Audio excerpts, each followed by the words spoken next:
Yeah. Oh, it says off air up in the top right hand side. Okay, so yeah, right now I'm still somewhat of a novice, so it takes me a bit of a second to kind of There catch we up with go. myself. And we're live. Lovely, perfect. So I'm just gonna get myself in the chat room to see Oh, that's a good who's point, there. actually. I That's a have to good do it on my point. laptop and get my phone out and go on my phone and go on the chat room that way because Well, that's the good thing actually about using the iPad is now I can get my phone down and I can see in the chat room as well. lovely, lovely. So yeah, we've come on this evening to have a live public conversation about flat Earth and all other levels of awakening. Um, Everything that encompasses within that, really, which is everything. Um, Everything. Public So conversation. there's no limits as to what we're going to talk about. I'm not really keeping any. I'm not censoring anything. Um, 007, you're free to say whatever you want. You're free to talk about whatever you want. There's no avenues we can't go down. Um, and I just feel that this is a really nice organic way for people to connect and to share thoughts and to try and expand one's consciousness if that's a feasible thing for me to say. Um, Yeah. so yeah, I was greatly humbled today that you took the time out of your day to come into the hangout. I was somewhat dumbfounded actually. I couldn't really mask it, to be honest with you. I was really taken aback. I've spent some time watching your content, and my partner and myself have watched a lot of the bits and pieces that you've said, and it's resonated on a multitude of levels with us, massively, so much so with my partner, where he's almost opening doors to become the person he wants to be instead of the person that he is, but for Mm. a person he's been fighting being for the last Yeah. X amount of years. And that's despite awakening to levels of truth.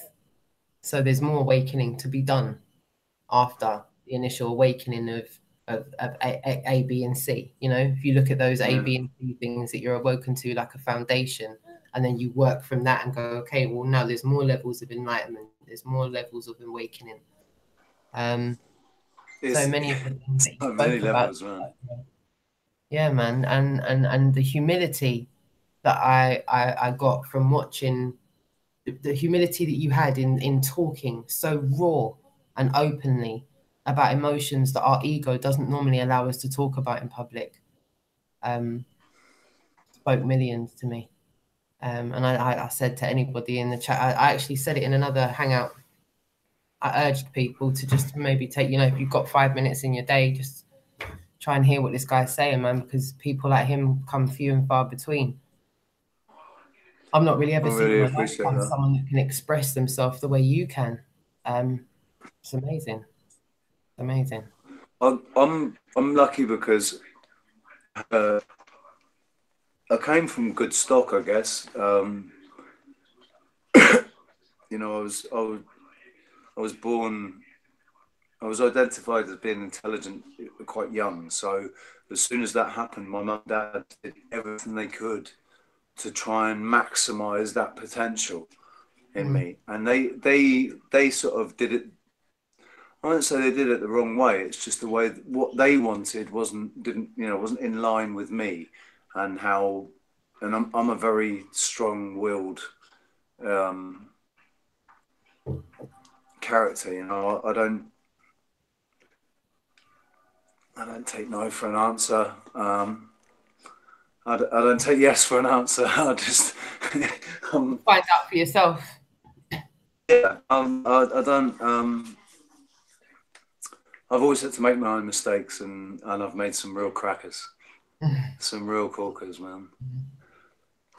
But that's that's uh, that's the way it is, isn't it? We make these decisions, and things happen as a result, and we either, if it's bad things happening, you got to look at the decisions that you made, and if it was the right thing to do or not, and at the time if it felt right or if you just thought it was right. If it was your brain telling you, yeah, you should do this, you should do this, or telling you, no, you shouldn't do this, you shouldn't do that, you should do what these people tell you to do, because, you know, so your heart's telling you that you want to do this, but everybody around you and society is telling you that you should be that. And you listen to your brain and you do that, you're not ever happy, are you? If you don't. And I don't know what it is. I think all these chemicals and everything that they're putting in everything, and the food and the air and the water and everything, in an attempt to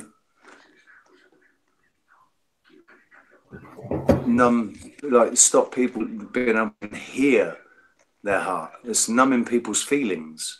People are stopping to feel. They're not. You know, they're not. It doesn't seem like people. It's funny because it was. I think it was Michelle was talking yesterday about. You know, Michelle. That Michelle's opinions. Yeah. I've watched. She was saying about pieces as well. Yeah, I mentioned it to her, and she said, "Oh, that's funny because I think that there are so many more people. Like everybody's got so much empathy now." Yeah. And I think, yes, out of the people that I knew that were people like us seem to be feeling 10 times more than we did before.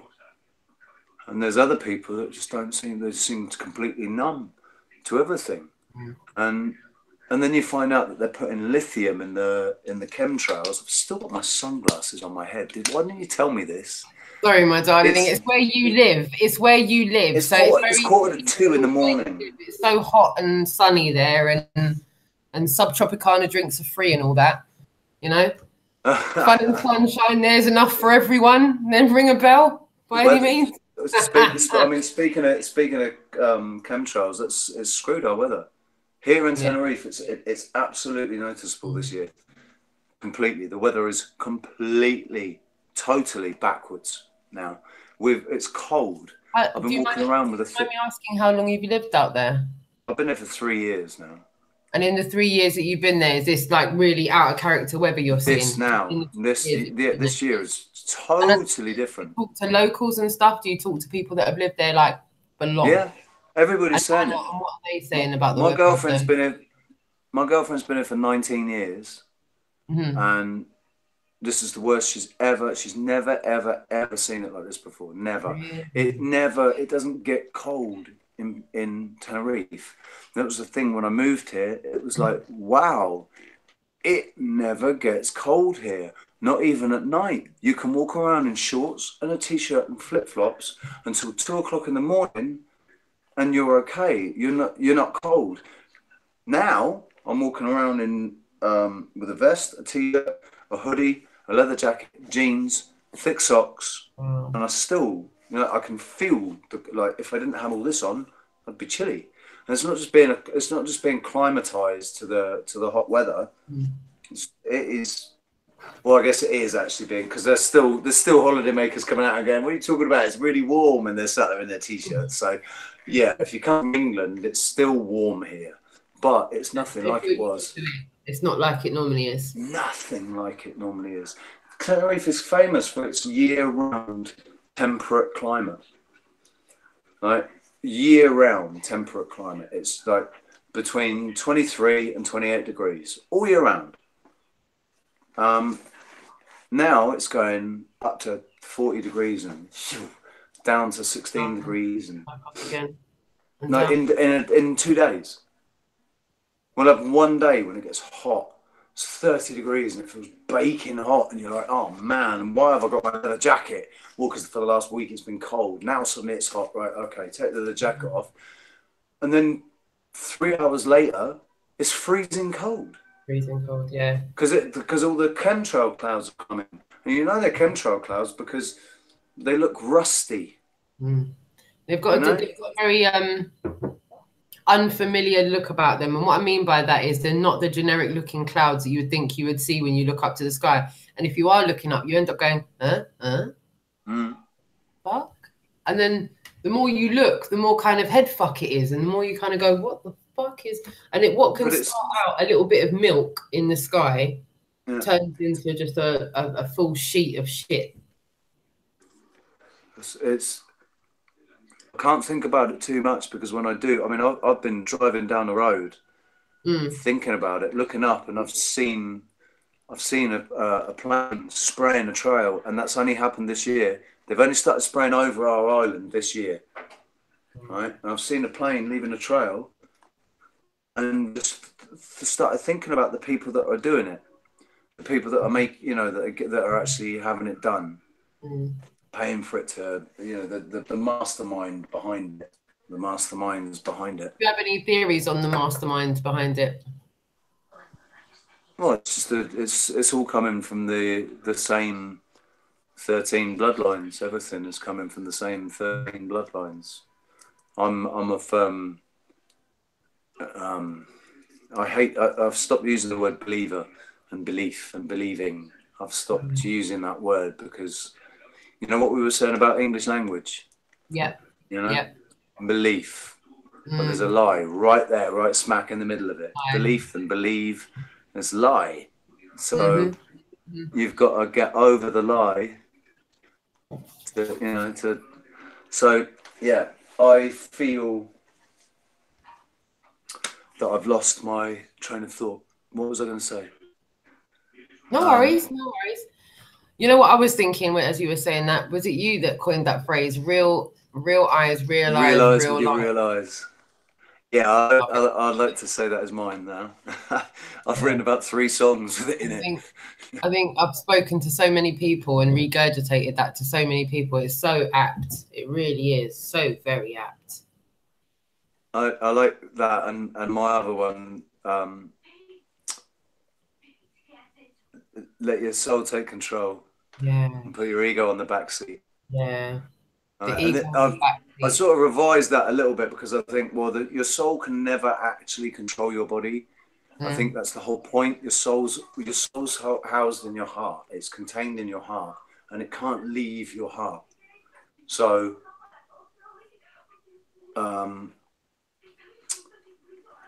I watched a fantastic documentary yesterday with this scientist talking about. He's talking about the golden ratio and phi and everything, and its place in our DNA, and how where they're messing with the distances between they're talking about removing the junk DNA, right? And that would mess up the distances between, the spacing between the things, and he's saying that's going to have really, really profound effects on us as human beings, because we might not know what that DNA did, but it's vital that it's there, because it's exactly where it's placed is perfect in the Fibonacci sequence, and everything's just perfect the way it is. So we shouldn't mess with it.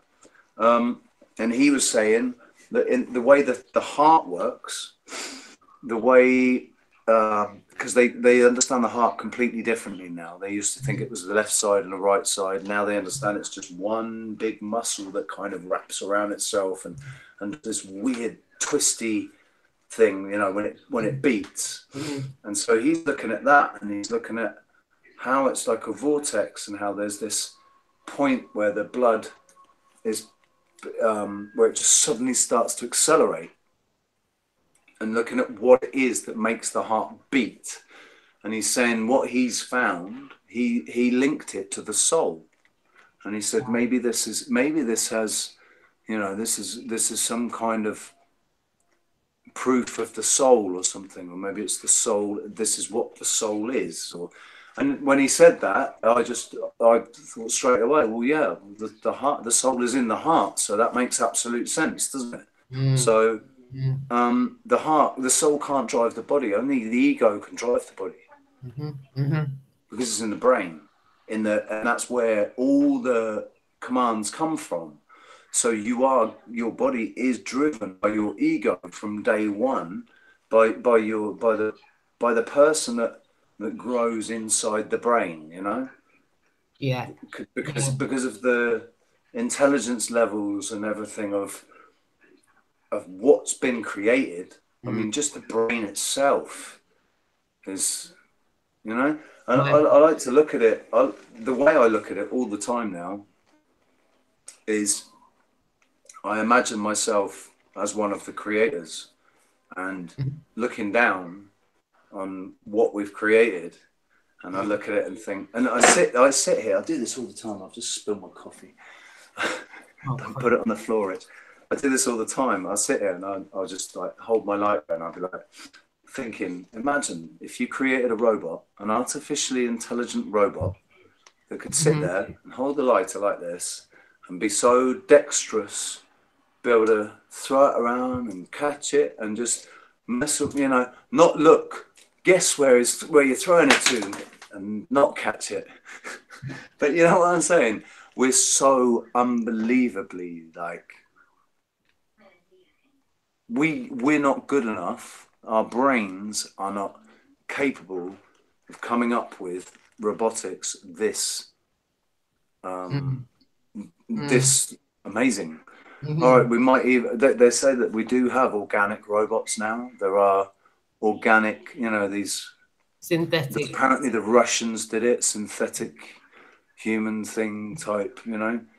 I don't know how true that is, that they actually exist. It's really weird because there's really crazy stories that come out of America and Russia and part of me thinks maybe it is real, and part of me thinks it's just they're just stories. They're inflating stories to just make people scared. And when people are scared, they go into fight or flight mode. They don't react properly. They don't think properly. When people are scared about a situation, they don't think straight about it. If they're fearful about it, you know, and so they just do that. They just inject everybody with so much fear and panic and anxiety that they can't think straight about what's going on. And it's just ego that's done that, in my opinion. It's the ego that's done that. It's just these massive, great big overinflated egos that think they're better than everybody else because they've got some secrets. They know what we don't know, and they've held it from us for all these thousands of years. You know, that's why. That's what I was telling you earlier about my grandfather. You know, he was a high-level Mason, and so. And did you know that growing up? Did you know that your grandfather was a Mason throughout your whole life? I knew he was a Mason, but I didn't understand what that meant. Okay. I didn't understand what that meant. See, the thing is, my dad was what that meant. I didn't have any clue what Masons were. I thought it was quite a cool thing, right? And I was gutted that they left and that I wasn't going to become a Mason because being my dad's firstborn son, I've got an automatic in with the Masons. Especially with my family being who they are in the Masons. I could, you know, I'll give you my family name and you can go and just go and look at Hughenden Lodge and see who founded Hughenden Lodge. His name was Avery. Wow. And I don't know if it's on public record about my great-grandfather and Prince Philip, you know, I don't know if it's on public record. But I wouldn't imagine it is because it's a very secret thing, isn't it? That, you know, 32nd degree, when they take the oath for the 32nd degree. But it's certainly in my family history. You know, I heard it from my cousin. And she's got a lot of paperwork and stuff that she's put aside for me. But she's in England, so I haven't been able to go and get it. Wow. Do you feel there's any correlation between the links with your family and Freemasonry and your level of enlightenment? Yeah, I do. I think I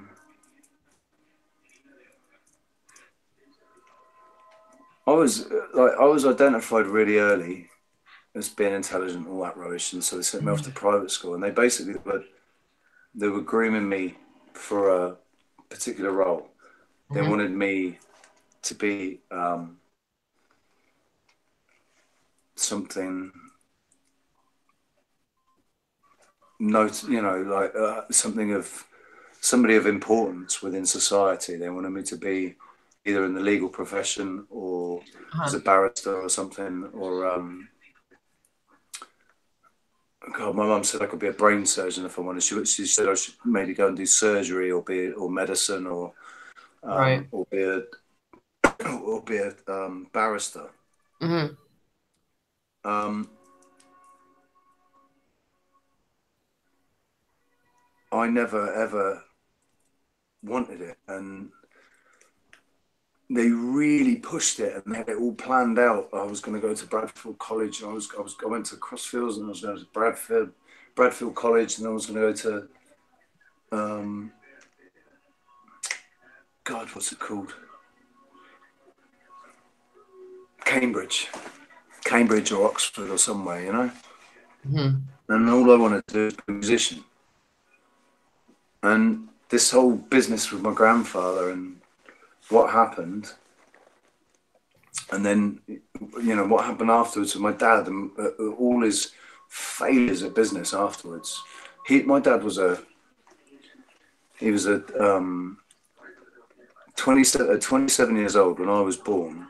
Mm-hmm. He was made managing director of a huge microelectronics manufacturer and distributor.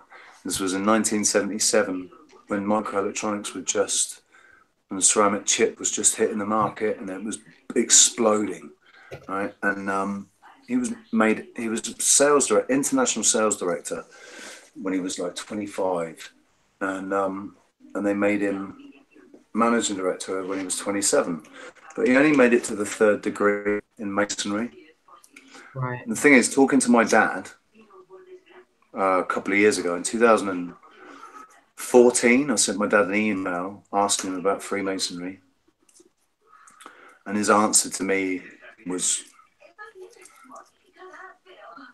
really disappointing, because I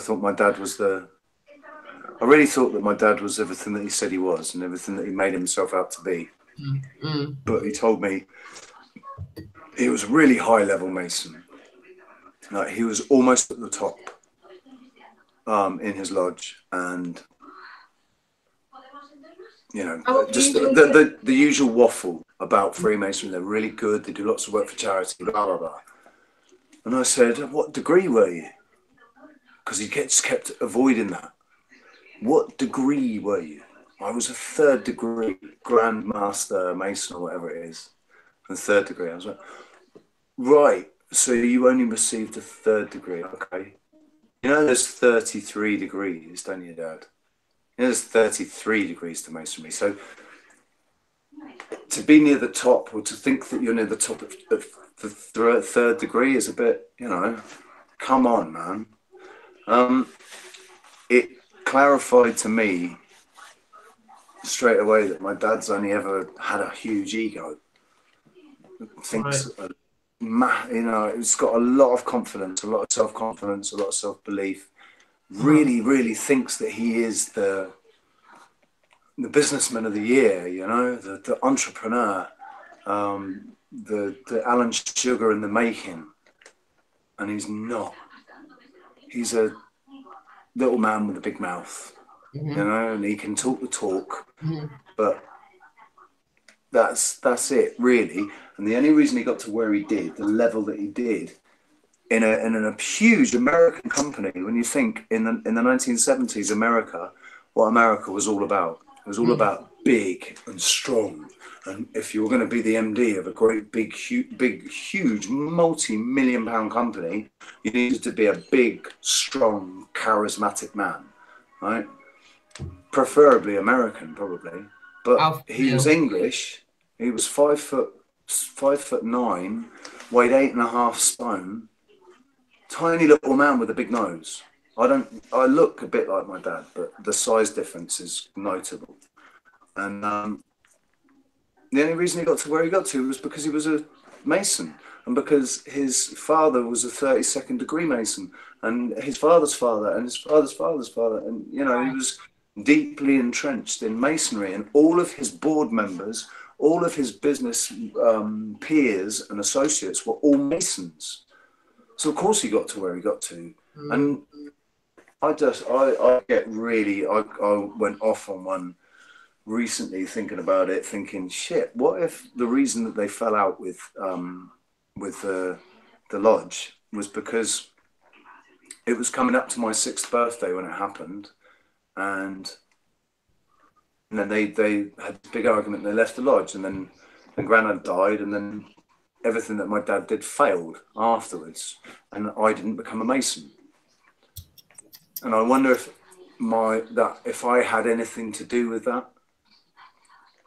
I wonder if my grandfather didn't want me to ever become a Mason or something, because he knew something about the Masons that didn't sit right with him, and he wasn't comfortable with it. He didn't like it. It didn't,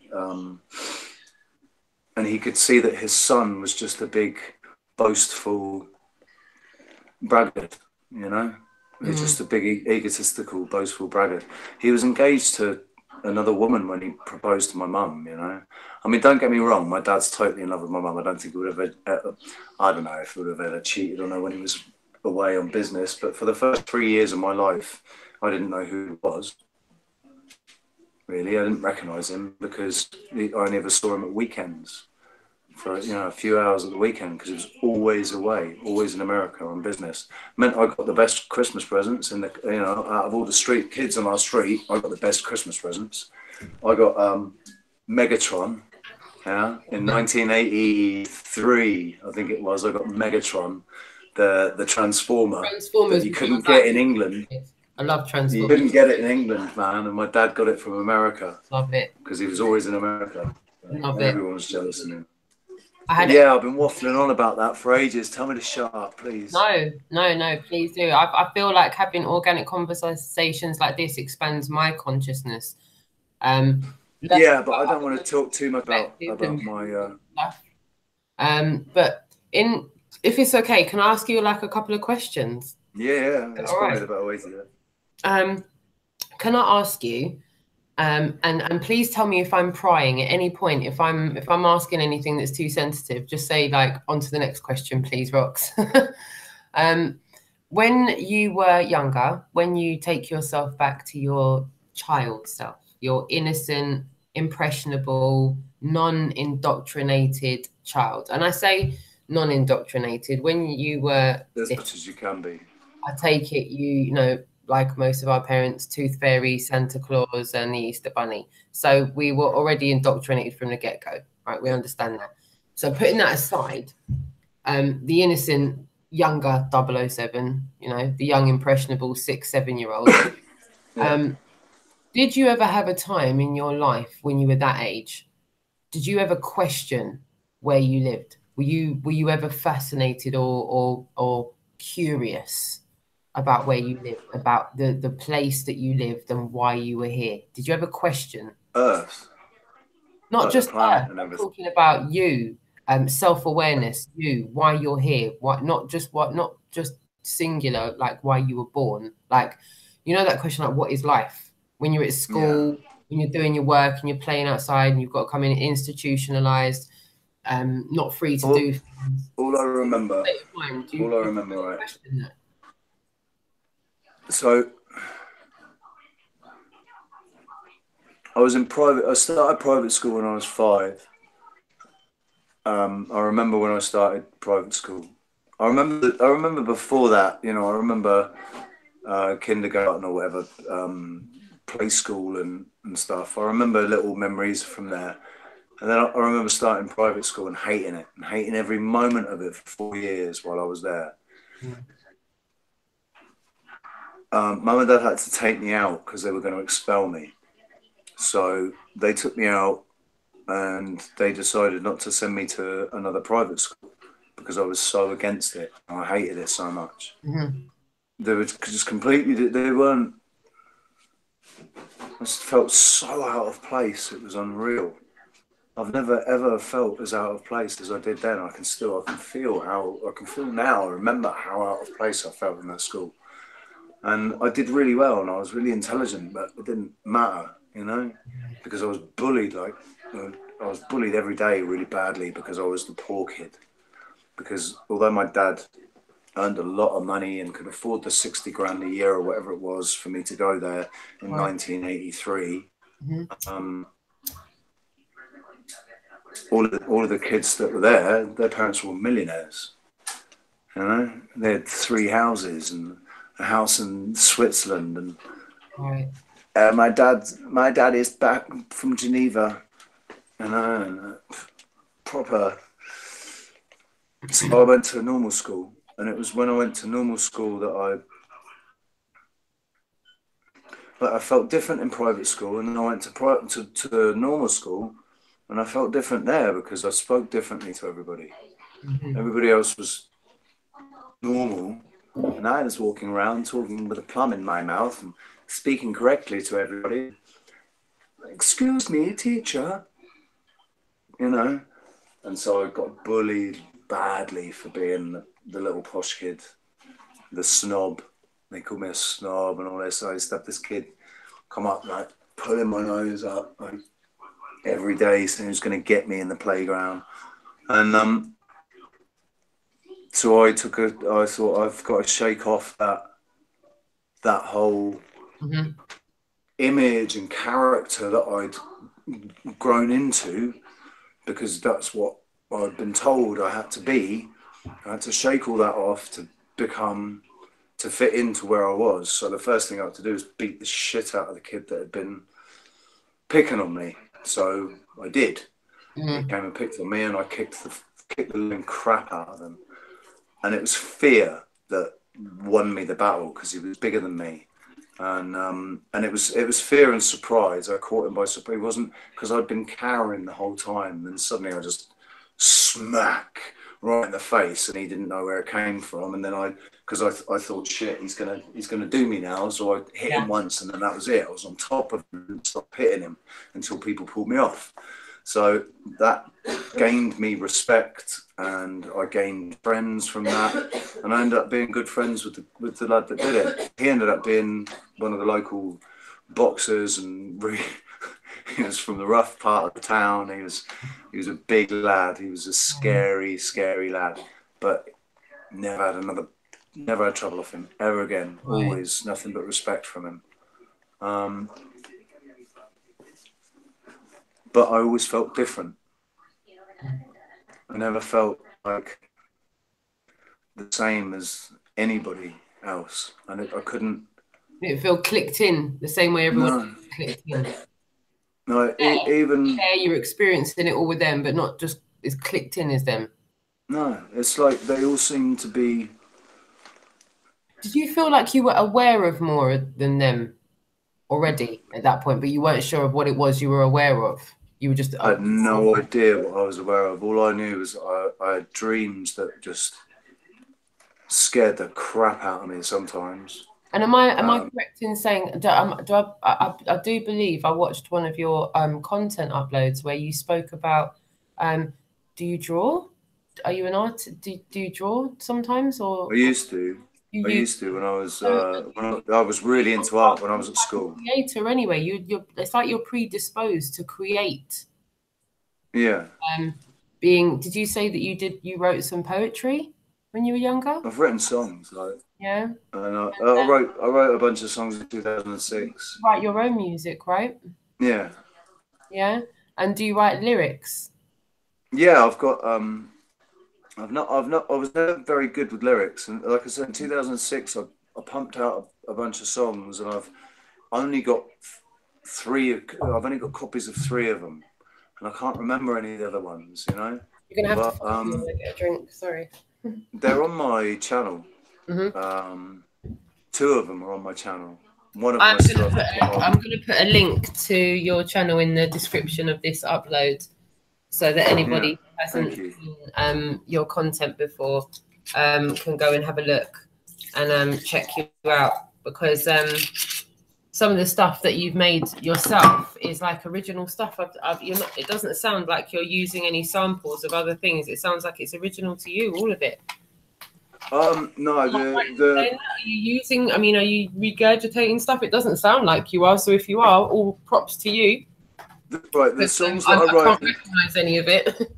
The stuff that I wrote in 2006 was just totally all me, right? All the instruments and everything, it was all me, apart from the bass guitar and saxophone in Thank You. But all the other songs, it was all me. I did all the guitar, I did all the backing vocals, did everything. The songs that I'm doing, I did a song last year called Flat Realm, which was a spoken. I just did the lyrics first, so I first recorded it as a spoken poem, and I did a load of different camera shots and stuff. I recorded it as a spoken poem. That's the first copy of Flat Realm on my channel. But then I did it again last year, and I used a track from DJ Quads. All right. DJ Quads does. He's a YouTube creator, and he does all copyright-free music, and it's brilliant. He samples old songs, you know, and he puts them into really awesome. Look, can I get one up now? And I'll just play it a little bit. I mean, we could play the whole thing because it's copyright free, so long as you put a link. If you put a link to his SoundCloud, then he's cool. Okay. Because he's got SoundCloud. But I'll just play this. I love this one because it's called Soul. Lovely. So you're just saying all I need to do is put a link to it in the description. Yeah. Will you do me a favor? Will you send me that? I'll send it. Yeah, I'll send it now. And then I can copy and paste it and pop it in the description. Yeah. One sec. Right. Lovely. Copy link.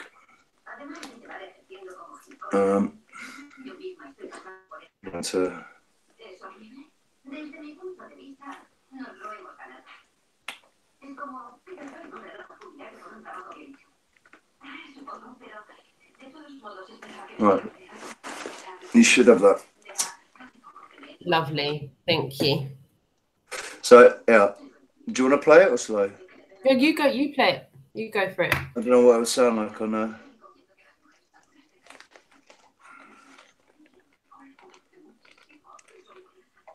Hang on.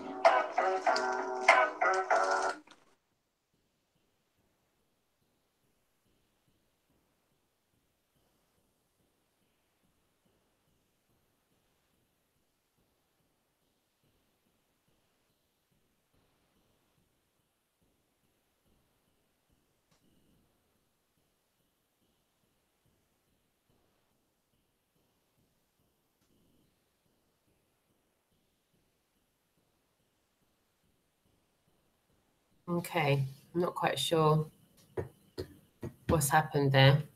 I think 007's just frozen. So if you can hear me, 007, it's just frozen.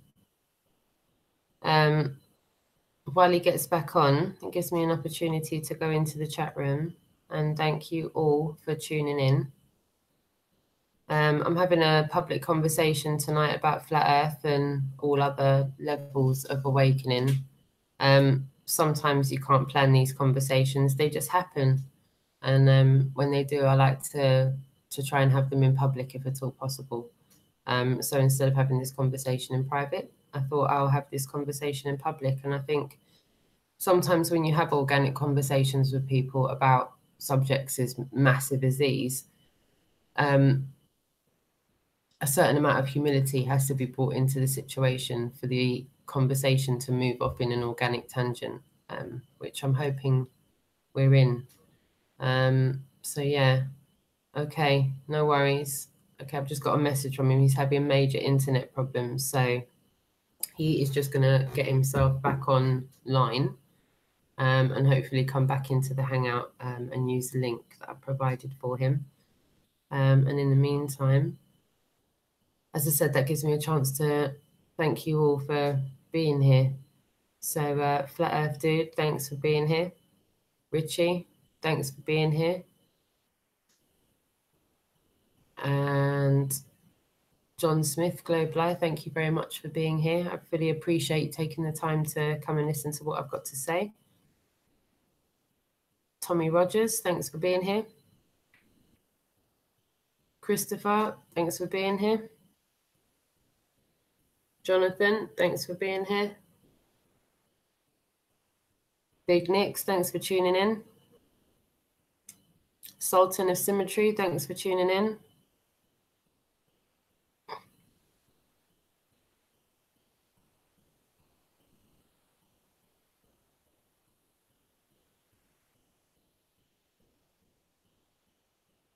Big Nicks, I think that we've been disconnected from our higher consciousness and they don't want us to make that connection.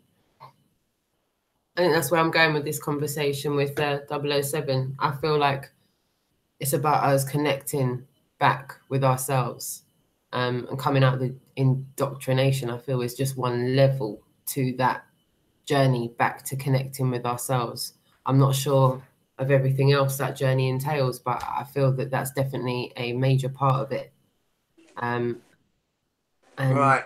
Sorry about that. No worries. Hey, he's back. My bloody No got two worries. phones. No worries. One phone that I use, you know, as my phone, and the other one it's just got a SIM card in it with 80 gigabytes a month. Okay. I bought an extra 80 gigabytes a month so that I can do live streams and stuff, you know. I'll say. This is what I mean. It's the selfless movements people are going through and going to, the measures people are going to just to share the truth with people. Had some really interesting in the chat, 007. Some interesting points. I've not been looking at the chat at all, man. No, neither have I, because it kind of distracts my train of thought, if I'm being perfectly honest with you. Yeah. But someone said, I think we've been disconnected from our higher consciousness and they don't want us to make that connection. Say that again. I think that we have been disconnected from our higher conscious and they don't want us to make that connection. Yeah. I said that's exactly where we're going with this conversation, exactly. About trying to get in touch back with one's consciousness. Yeah. What they've done is they've painted a story, right, about an outside creator, one entity that is all powerful, all seeing, omnipotent, and everything, but it's a power outside of the realm that is going to judge us for if we don't follow the way properly that this one creator wanted, the intention that this creator had when he created all of us, and we're not doing it properly, and we're all bad children, you know, and because we're bad children, we might get punished, and we're going to receive the same punishment that his angels that he cast down from heaven. That, you know, they painted this great big scary blockbuster movie history when the truth is that there's not a creator, there's only creation. Creation began, even here, and this is where it's got to. Even here, someone said, Big Nicks, he said, I think a lot of it has to do with the ancient trees. And when they harvest, they took the silicone, which is programmable matter. It's in all our components soldered on a circuit board. There used to be a natural energy system that we are connected to. And that's where our higher selves are. That's where they come with the fallen angel stuff. Hard to explain, but makes sense to me when I think about all of it. Now, instead of natural, it's synthetic, the internet. I don't think anything is natural here anymore.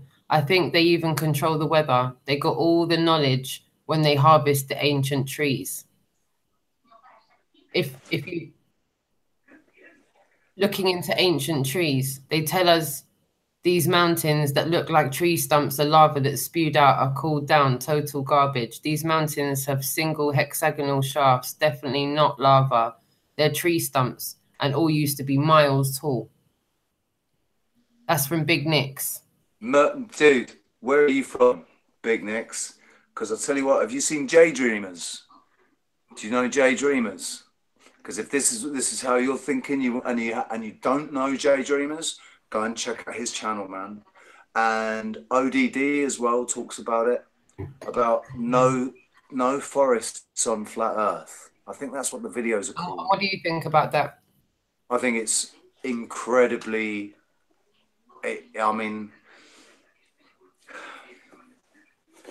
right. Language, isn't it? It's like a language barrier. Straight away, the thoughts go off on a tangent, and then straight away, your hands are tied with the English language that we've got to use. It's mad. But yeah, and it's like I have to try and. I feel like I have to give some background to why I think the way I do. You know. So when I was a kid, I still now. I love heroic fantasy novels. Yeah. And my absolute favorite author is David Gemmell. I love David Gemmell. I can't explain how much. So much so that I was reading one of his trilogy that he wrote, and I got to the end of the second book, and I wanted to read the last book, and I found out that he died 2 years before. So the book was never going to. And then his wife tried to write it, and it just wasn't the same. But I love those books, and it talks about magic and about these giant trees, and you know, all this just magic, sorcery, and nymphs and wizards and ogres and monsters and all that sort of stuff, right? And all the time, ever since I've ever started reading them. Terry Pratchett as well. You know Terry Pratchett? Oh, he's amazing. So he writes the Discworld novels, and it's about a disc world. The world is a disc, and it sits on the back of 4 elephants, which sit on the back of a turtle, which is flying through space towards something. It's heading to something. It knows where it's going. Right. And I always thought when I was a kid, maybe this is what it used to be like before everything got industrialized and commercialized and taken over by these crazy nut jobs that, you know, seem to own everything. Because it's always been the way that there have been people at the top that seem to own everything, and they had a monopolies commission and everything. You know, they went nuts about you're not allowed monopolies, you're not allowed to monopolize a market, and now the market's completely monopolized by 13 bloodlines. You only got the trilateral commission to understand the tip of the iceberg as far as that's concerned. Man, it's scary stuff. And what was that?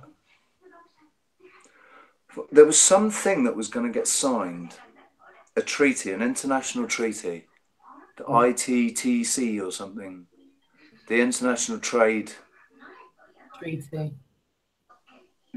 Or the international. Yeah, it was the It was like last year, I think. People in the chat room saying that Jay Dreamers rock. So there is some people in the chat room that have watched Jay. Yes. Well, yeah, Jay Dreamers, man, he's absolutely brilliant. He sort of disappeared for a bit, and then he came back.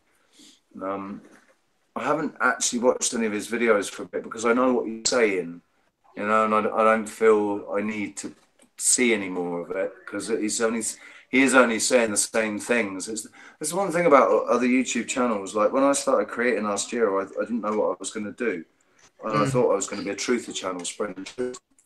But very, very quickly, I realised that that wasn't what I wanted to do. That wasn't how I was going to play it because, for one thing, I'm lazy. I couldn't be. The amount of work that has to go in.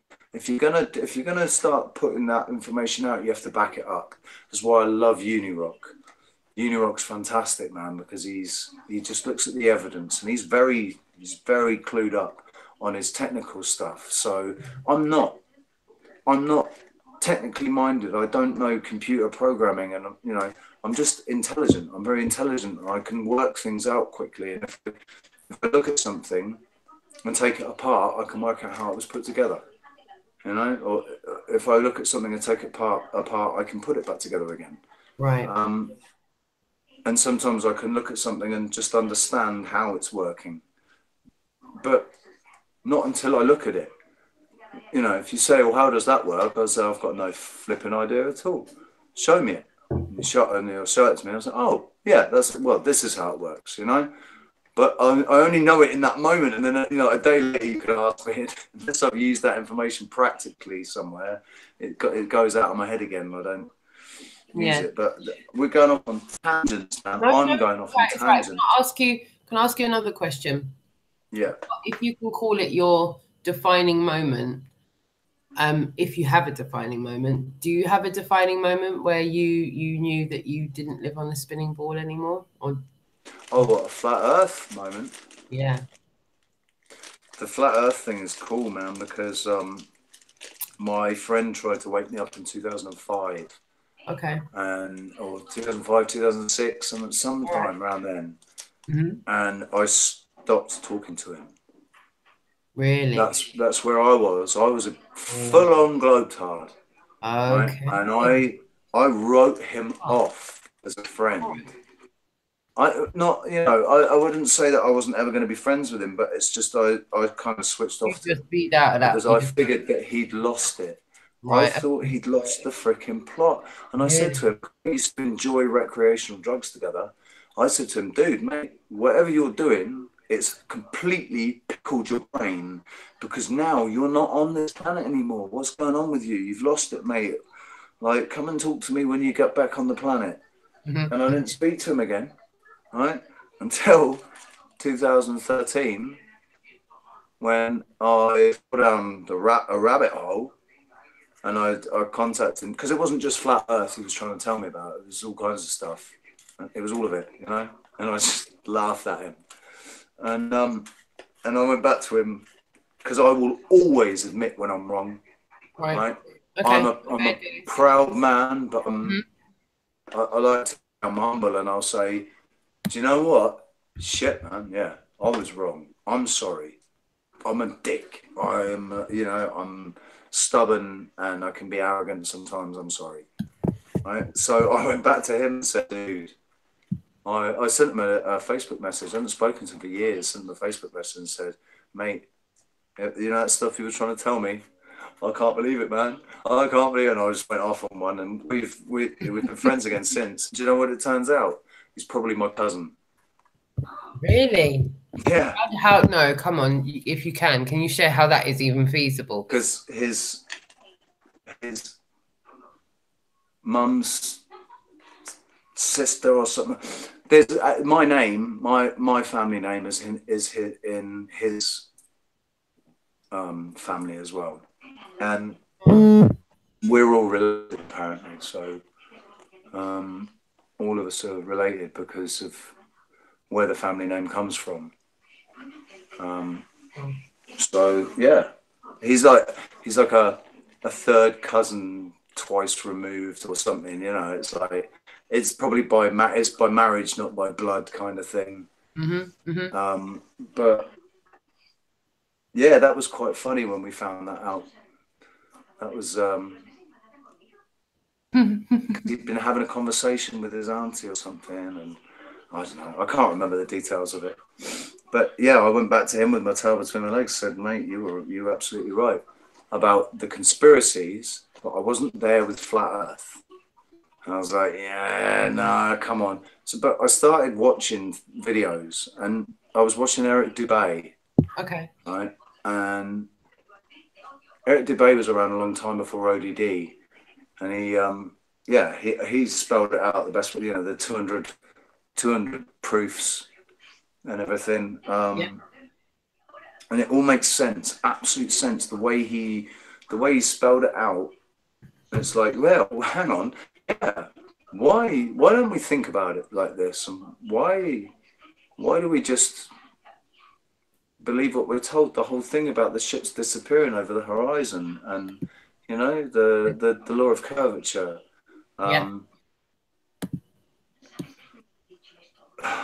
It took me 3 years. Really? To accept it. Took me 3 years of watching videos, randomly at first, and then they got more concerted, and then after probably it was in the last 6 months, I was just trying to get as much information as I could, and I was making observations myself.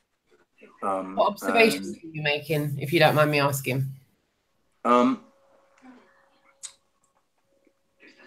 visual. What was the first observation you personally tried to make for yourself? Be it that you're like that anyway. You said already, you know, I don't take yes or no for an answer. I look for example. So what can you remember your first?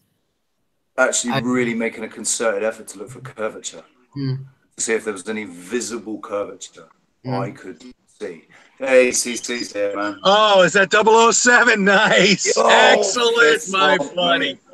Nice. Okay. He's just telling us just now how he just what he did to take his first measurable proof of no curvature, if you will, or curvature, or the lack of. Go ahead. Yeah, I mean, it was. I did some traveling, you know, looking out the plane and stuff, trying to. Because I remember when I was a kid. I still remember this. Right? We used to fly BA because, you know, Dad was successful back then. British Airways, and we'd go on holiday every year. We'd go to Spain and Portugal and Lanzarote, and I remember seeing the curvature out of the window of the plane, and we were at like 35,000 feet. And they said, look out the sky and you can see the curvature. And we looked out and we could see the curvature. The captain said it over the radio. Yeah. So I remember seeing the curvature. I remember actually being able to perceive the curvature, you know? Or not perceive, I can't think of the word. But I couldn't, it never happened again. I couldn't ever see it again on a plane. Like when I did actually start looking for it, I couldn't see it. How old were you? When I started looking for it, well, that would have been... That memory that you just shared with us, how old were you? Oh, about 6, about 5 or 6 years old. Yeah. I can remember back to when I was 2. So, not every day. I haven't got an eidetic or whatever it is memory. I'm not Sheldon Cooper. And someone said, and I know this is a ridiculous thing to say, but I'm saying this just for the gravitas of the situation, because I would completely agree with what you're saying. I had an opinion of yours once upon a time. I had the same opinion. I said, listen, I took a lot of flights as a kid. I know that when I was younger, I freaking looked out the window and I saw curvature. I saw it as a kid. I saw the slight. When I mean curvature, I'm talking about the slightest bend. That's what I saw. Yeah. But then as an adult, the horizon was bent. It wasn't flat. It was slightly bent. Then as an adult, I've seen the same image out of a window, and I've seen the light bend over the flat horizon, which gives the impression of a curve. And I know that as a young, impressionable kid, I would have remembered that as curvature, not an actual visual representation of a sphere. I saw a flat horizon with a spherical light over it. And what I mean by spherical light, I mean the light was arced over the flat horizon. Now, you know, when everyone used to wear watches back in the day, when everyone used to have a watch on their wrist. I used to feel naked if I didn't have it. Right? I still got mine right here. Right. How many people have had someone ask them the time, and you look at the watch, you look away, and you kind of realize that you didn't actually look at the time the first time round, so you've got to look back again. People do it with their phones. So many times. Even fun. Yeah, we think we looked first time. And I do think that our memory plays tricks on us. And I do believe that the indoctrination teaches us to have the memories that we have, even when we don't. How many times have you watched something back and gone, I don't remember it happening like that. I remember it happening like that. How many people, after watching a critical situation go down, give their account of it, and they give different accounts of the same situation because they saw it from their perspective and they remember it the way they remember it? How many people see a spider that is that? Exactly. The spider is this big, you know, but when they're telling people about the spider's this fucking big. But it wasn't. Yeah. It was big. Okay? It's massive, they would bet their last breath on the fact that it was massive. Oh Yeah. my God. It should have been in the Guinness Book of fucking Records. It was fucking humongous. But it wasn't. It wasn't even the size of the palm. So I'm not sure how accurate my childhood memories are. I'm not vouching for anyone else, but my childhood memories are not the most accurate, especially young ones, young memories. I mean, I'm really lucky because my young memories are just awesome memories of the best childhood that any, you know, young lad could want, really, as far as my as far as my opportunities, the opportunities were given to me, where I lived, the friends that I had. You know, my life outside of school was amazing. It was like adventures every time, like after school, all the time. Go on adventures, go and playing war and in the building dens and going on massive hikes and bike rides and going fishing. And we had lakes around the back of us, and we had the common, you know, with the common was awesome because it had great big hawthorn bushes that I remember falling into one, man. How many really painful. climb trees as kids, because we were just enthralled to do that. You saw a tree, you'd climb it, and every game started with let's pretend you're Megatron, I'm Optimus Prime, I'm gonna and it was always let's pretend Teenage Mutant Hero Turtles, I'm gonna be Donatello, you're Raphael, and that's what we're gonna pretend. We're gonna pretend let's pretend that yeah, we're ninjas and you're all like you're psychotic right cyborg robots.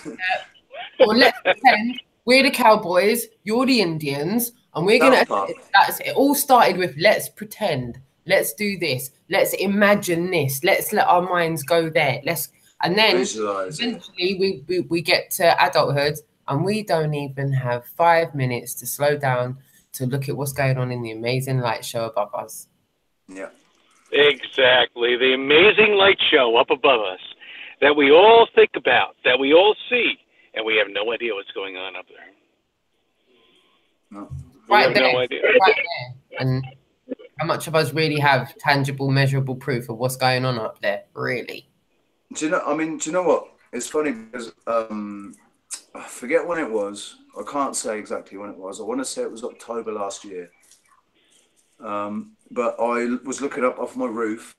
I was looking up at night, and just the building went up like that, and next to the building, so the building was silhouetted against the sky, and it was a really clear sky, really bright stars, but you could see the building silhouetted against it.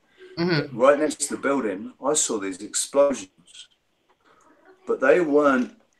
Like at first, I thought it was shooting stars. At first, I thought it was my eyes playing tricks on me, and then it happened again. I thought it might be a shooting star, and then there was a quick succession of about 3 or 4, and they were little explosions. And I swear I saw flame, right? But they were so small; they must have been happening at hundreds of thousands of feet away. You know, they seem to be right on at the let's say now the firmament. They were right on the edge of the firmament. Yeah. You know. Mm-hmm. And then I found out about 6 months later, doing some research, that there was apparently some kind of battle that took place over Antarctica, and it did. The timing of it tied in with when I saw these explosions going off right up. And I don't know where Antarctica is in relation to where I am, so where that would be, you know. But I think, I don't know why I started talking about that. No, you know what? Excellent, you brought this up. Sorry, Joey. Excellent. Sorry. Okay, waking up and Eric Dubé, and we were just talking about the journey for your moment where you kind of when I said, do you know what, the Earth is flat? Yeah. Well, that was 2016. Okay. I'm Are not you sure crazy? what month. I'm not sure what month or day it was, but it was 2016. I said, you know what? I'm going to say that. All right. The Earth is flat. The where we're living, all the continents that we know and everything, this realm is a flat realm, and no doubt about we've got no fucking idea. Sorry, my language, but we've got no idea what's outside of this realm. Mm. We can't say space doesn't exist because there's something outside of this realm. It's called the ether. So what's in the ether and what's beyond, we've got no idea. It's just you know, so the whole shooting stars thing. Brian Austin Lambert's got a theory about shooting stars that it's plasma. That's it's electricity and plasma. That's like they're balls of plasma or something that are firing across the firmament. I think it's Brian Austin Lambert. Can you guys just carry on talking while I use the little girl's room, please? Just CC, come on, man, talk, dude. Oh, my buddy. Here we go, 007. How you doing, man? Nice to meet you. Yeah, nice to meet you too, man. I was watching one of your videos the other day. I can't remember what it was, but I was watching you the other day. Oh, excellent! Thank you for watching. That's it. I'm just putting my shit out there. That's all. I'm disgusted of what we're all going through right here. You know, that's it. It's nice that you know, to know that you're not alone, isn't it? It's nice to know that we're not, and it's not just a handful of people. It's a lot. There's a lot of people, and I think there's a lot more people that are experiencing things that they don't understand. Of course, and they're not. Maybe they don't never used YouTube or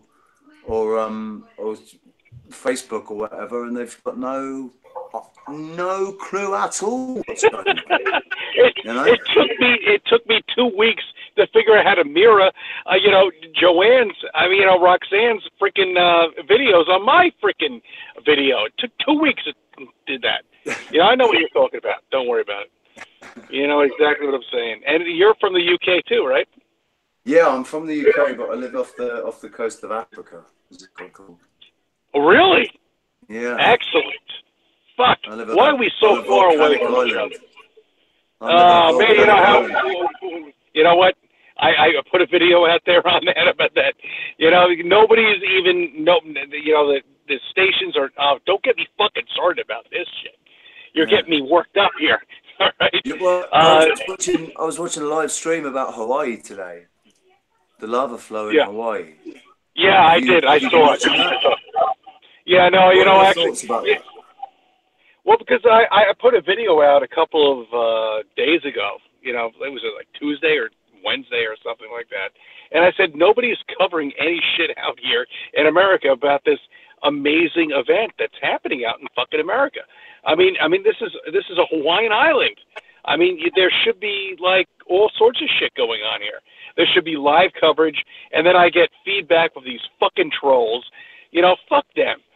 That say, oh yeah, well it's been erupting for 30 years. No, it has not been erupting for 30 years. This is a major event. Okay, I don't care where it's happening, but they're not covering it. They're talking about this last shooting. What do you think about the shooting that just happened here in Texas? Well, more bullshit. I mean, I think the same thing about that shooting as I did the shooting previous to that, and the shooting previous to that, and the shooting previous to that. They've all been fully orchestrated. Yeah, totally. Yeah, absolutely. Sorry, go on. I'm sorry. What do you want to say? No, I was just going to say this kid. I watched the thing yesterday about something. I think it might have been God Rules or someone did a video about the voice to skull technology that exists, and the fact that this kid was talking about voices in his head. Yeah, well, that they always say that they have these voices in their head and all this other bullshit. It's total fucking nonsense as far as I'm concerned. I mean, the thing is, there have been shootings that have taken place that it turns out maybe nobody was even ever hurt. And there's other shootings that people definitely were hurt. You use crisis actors. Crisiscast.com. Crisisactors.com. Yeah. Yeah. Exactly. They're getting paid. Does anyone watch PK? But, I mean, the thing is, you can understand, right? Okay. You can understand that the crisis actors, they bring the crisis. It might be a real event that's taken place, but they want the crisis actors because they want them to read the script. They want them to stick. And they're very good at their narrative. I mean, yeah. But maybe some people were still killed. You know, innocent people were probably still killed. Well, exactly. I agree with you 100%. I mean, we're talking 9/11 here. I mean, there were people killed. I mean, this is a bloodbath, you know, and that's what really annoys me. I mean, real people died. We have to be careful talking about this sort of thing because I think, absolutely, people definitely probably did die, and like to try and imagine being that, you know, one of the parents of one of those kids that got shot and listening to people saying, it didn't happen, it's all just fake. It's got, you know, I can imagine how I'd feel. I suppose I wouldn't be watching YouTube though. I wouldn't be watching YouTube videos. I'll tell you, all the content that I put, and I have no content at all in terms of, graphics or anything like that. I'm just talking. If they haven't brought me down yet, I'm just talking. Well, there you go. Okay. You know, I'm just talking here. That's all I'm doing. If they haven't brought me down, you know, you're not going to have to worry about anything. As long as you just speak what you feel and do what you feel. People's intentions behind. Yeah. What provoked you to make content and go from being a viewer to a content maker? Ooh, that's a good question. You want to answer that first, Chris? Because I tend to go on and on and on, go off on tangents, and I might end up talking about something else. So you should answer that one first. Okay, so I've been talking far too much, man. What about making content got you started? What got you from going to be a viewer to a content maker? Was it Flat Earth alone, the gravitas of that alone, that got you making content? Well, I mean, I just finally said I'm just so disgusted with what's going on here, and I made my channel about a year and a half ago, and I said, you know, fuck it, you know, I'm just gonna put myself out there. I'm gonna put my life. Well, not my life. Well, yeah, maybe. I mean, I don't know. Who knows? Is somebody gonna come after me? No.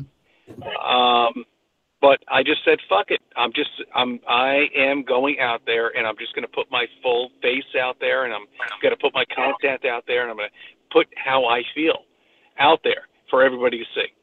And I hope everybody enjoys it. Cool. Really nice summary of that. Thank you for that.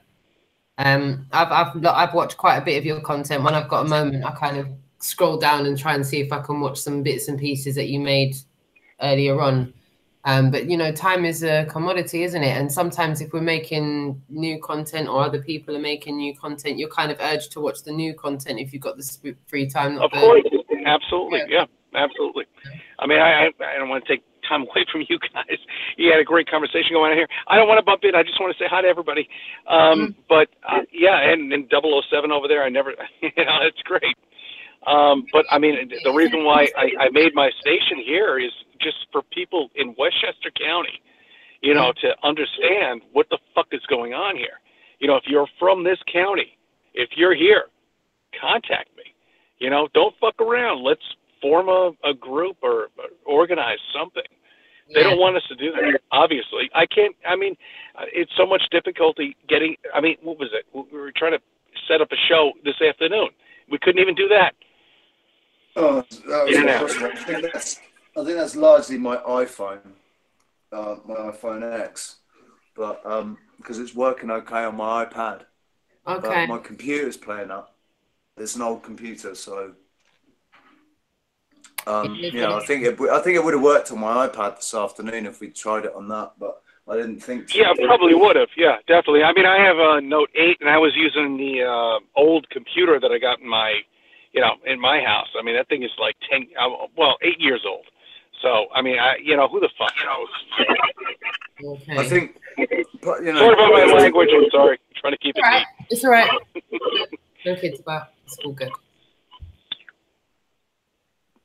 There was a little bit of me today that was going, and I said jokingly, it's the AI, the YouTube AI doesn't want me to be part of this call, and that's of course that's just my brain telling me that, because I feel that what we're talking about is really, really important, and they've told us that and we've got all these channels telling us that all the technology we've got is all just designed to spy on us and listen to everything that we say. Yeah.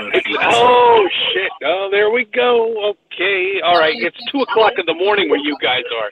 Don't get me started with it. You guys got to go to sleep. Mate, sleep is an alien thing to me now. I know. I realize that.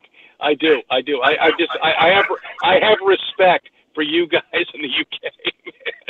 I mean, you're 5 hours ahead of me, and I have so much to fucking talk about and so much to say about AI and all that. Go ahead. Go ahead. Go talk a little bit about your. I've been talking way too long, and where am I? No, I want to hear 007 over here. I want to see. As well. He's going to get me started. 007, tell us your trigger. What was your trigger from being a viewer to a content? And it doesn't have to be Flat Earth related. It just, what spurred you on to making content? Was it music? It wasn't Flat Earth related. It was actually, it was a combination of Quinn Michaels and Richie from Boston. Okay. So I was last year. This was, all last year. Right from the start of the year, I was following Quinn and Richie, and really, really, like every day, I had to get my Richie fix and my Quinn Michaels fix, and I was watching every video that came out as soon as it came out. And Quinn Michaels was talking about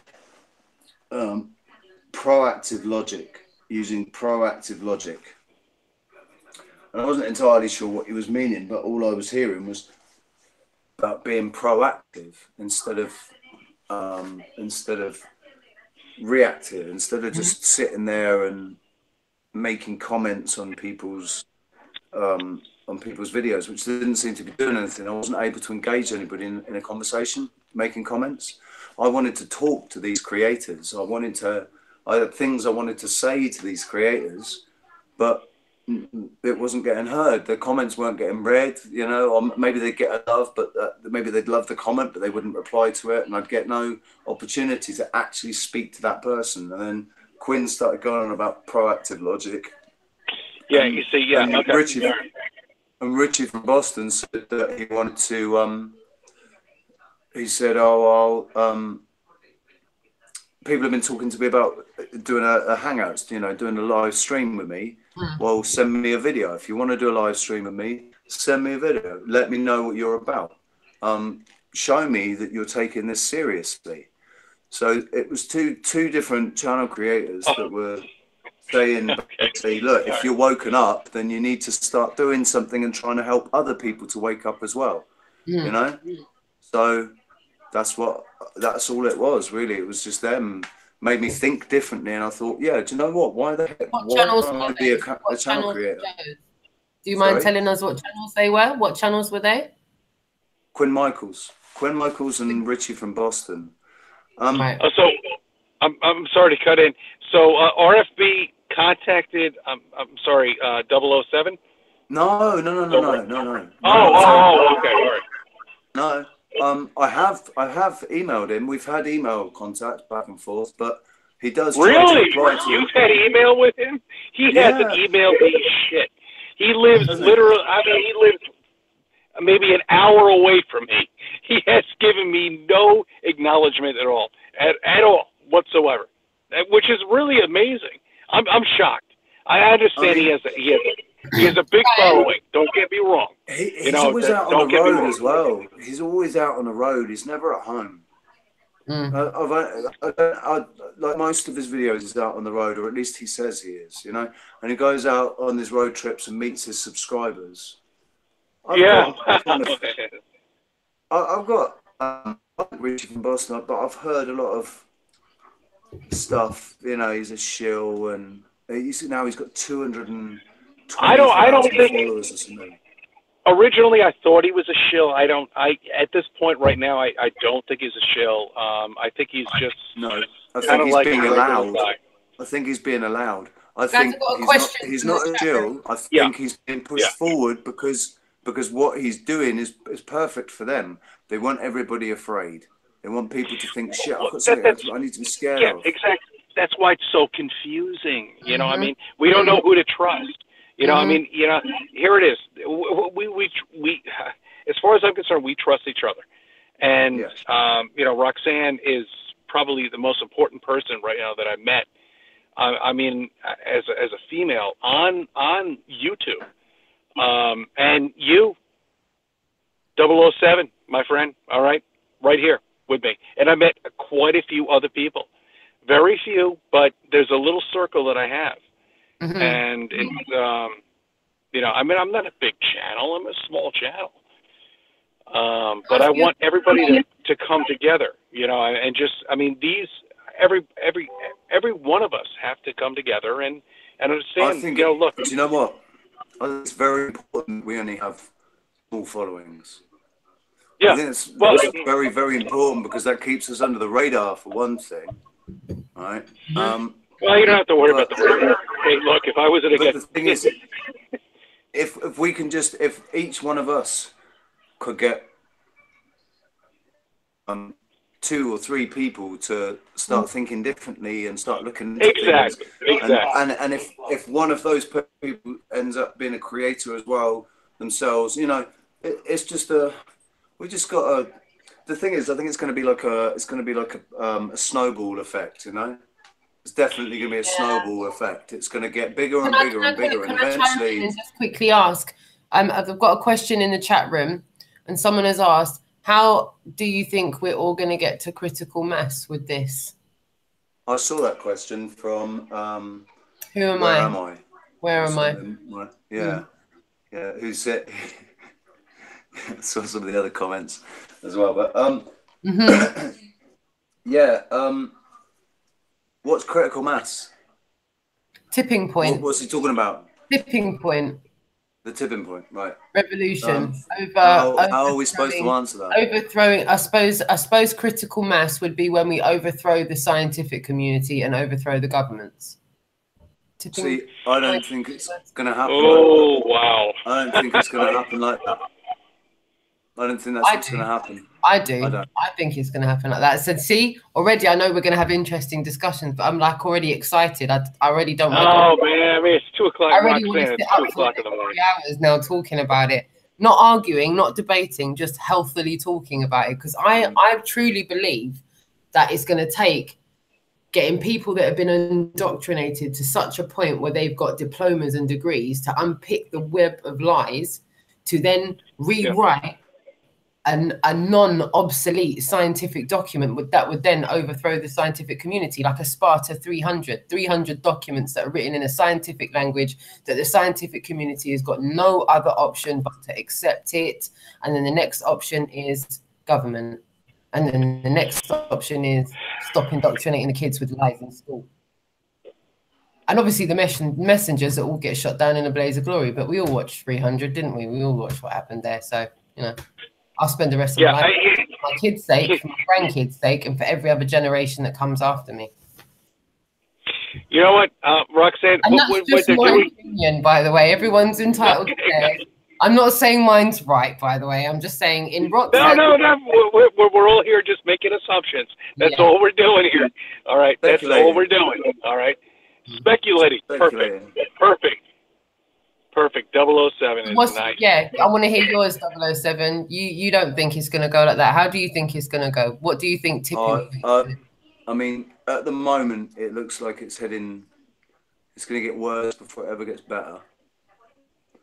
But I think it's.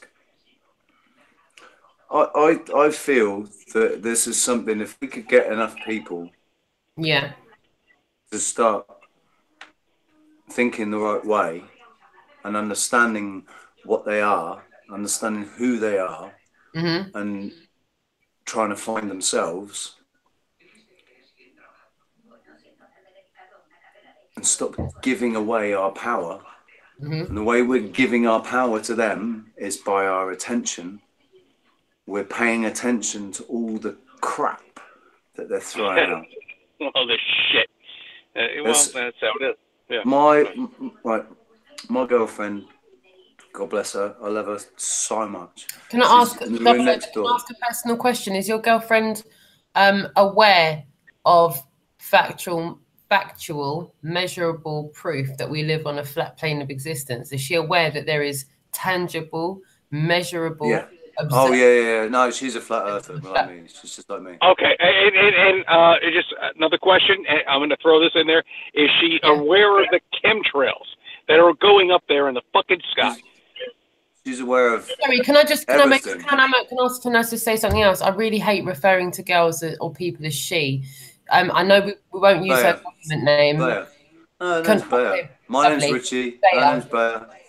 Richie and Bea. Sorry, I really don't like referring to people as she. I just don't like it, and I noticed that I did it. Who's she? The cat's mother.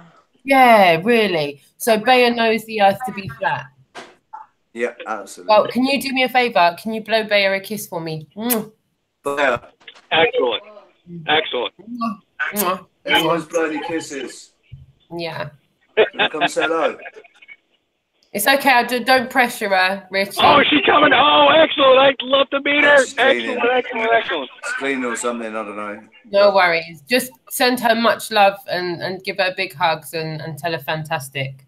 That's awesome. Did you hear that? Yes, I hear that. Yeah, she heard you. Thank you very much. I hear it. Excellent. Good. It's not a very big apartment that we're in. It's not a very big apartment we're in. It's nice and cozy. Really nice and cozy. Like, this is a room by the front door, but it's missing a wall for the hallway. You know, open plan, darling. Open plan. Yeah, it should maybe be the front room, but it's the front. You're not the only one with open plan. I can see my front door from here. Okay, my front door is over yonder in the background. Okay. Well, that's a nice place you got. Over open plan living, darling. Open plan living. Yeah, I always like to see the front door.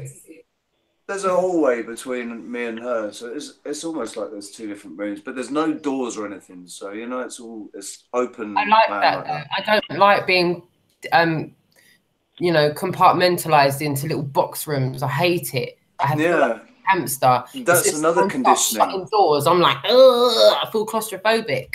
That's another conditioning that we're put into, though, isn't it? That's another form of, that it's.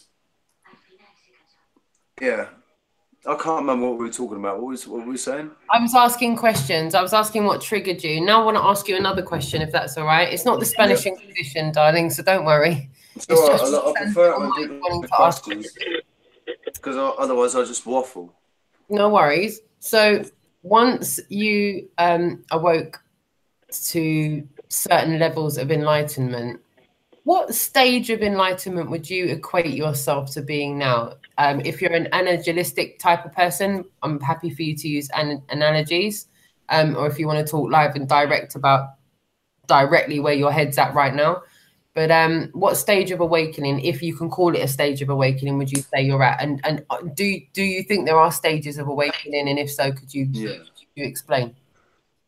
I think there are levels of consciousness. Okay.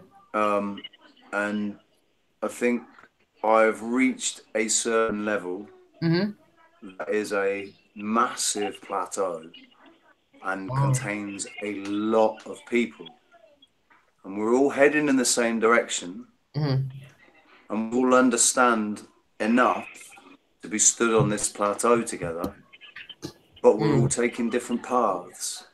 And we're all decoding it different ways, our own way, and it's all specific to our own experiences and our own life and our own indoctrination and like Michelle's opinions. Yeah, she's lovely. Everyone in the chat room, I strongly urge you to go and look at Michelle's opinions. I went and her from 007, and I watched one of her. She's brilliant. She's like another unique being, man. She's brilliant. I haven't got the vocabulary. Maybe Rich, you could say something. She's really sweet. Like, she's such a lovely. She's got really gentle character, gentle soul, and she's talking about what we're talking about, but she just interprets things slightly differently. Just seems so very real to me. She seems herself. She's just being her, and she's just doing exactly what I'm doing and exactly what you're doing. Yeah. We're all suddenly gone, you know what? We can't talk to anybody around us. No. Nobody around us wants to listen. Don't say you can't talk to people around us. I mean, you can. You can talk to everybody around us. I mean, you might not think that. I mean, you might feel like you can't talk about that, but you can. Listen, DC, I do, right? And that's why I am labelled the local weirdo.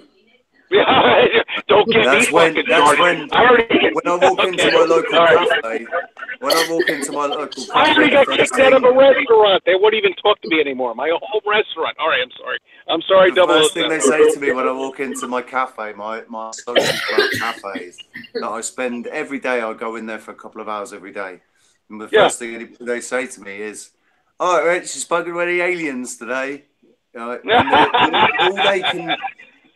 they can grasp out of what I've told them, all they can seem to grasp hold of and remember is aliens and speaking to aliens. And I'm like, how did you fucking aliens? What the hell are you talking about?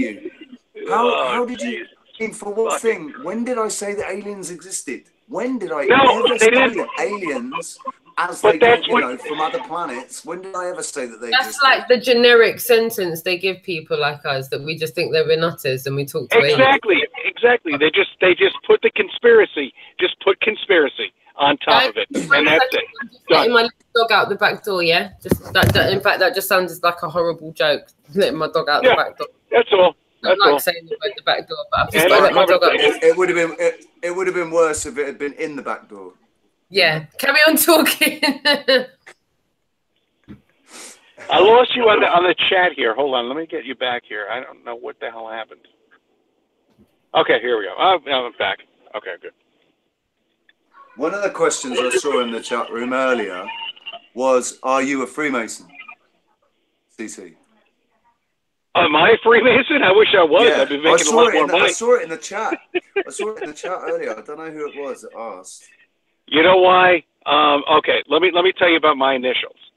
Okay, my initials are CC, Christopher Cannell. All right, that's my name. All right. Well, Columbus, no. But what the reason why I kept it up that way is because I said fuck it, because I didn't even realize that 33 was my name. My initials at least, and just to fuck with everybody, I just kept it. And I want to see what happened. Obviously, there's a lot of things that happened. But, that's it. That's me. CC. Do you know anything about numerology and stuff? Oh, not much. Not much. Do you know anything about that? No, I mean, to say, I've looked into it and I've checked out my numerological life path number and all of those things, soul number and everything. It seems like everything. Sorry. It seems no. Yeah. Yeah. And I think there is a lot behind it. There's definite patterns and meaning behind it, because there's certain numbers that hold significance and have done for a long time, and everything in this realm operates around maths. It's all, you know, one thing that doesn't lie is mathematics. Yeah, And 2 + absolutely. 2 I will agree with always that equal 100%. 4. Yeah, exactly. I agree with that 100%. I mean, you know what? One thing does not lie is mathematics. And here it is. You know, I mean, we've got the stars up here. We got an amazing freaking light show up here. Everything is telling you your life. I mean, it seems like it, you know, in the stars. Well, If you just... because we keep going off on tangents, but like Roxanne said, it's organic. So what you're saying about the, you know, the light shows and everything, it just made me think about something, because I follow these are 2 channels that I would highly recommend. Yeah. Highly recommend that everybody goes and watches and subscribes to and watches every single video that they've made. There's Victor Otto, right, and Everyday Masters. Can you spell Victor? What did you say, Victor? Victor What?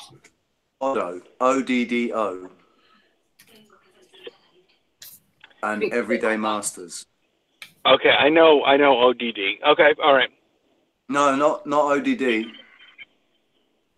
Not ODD. ODD's cool. ODD TV and ODD. Can't remember what his other one is.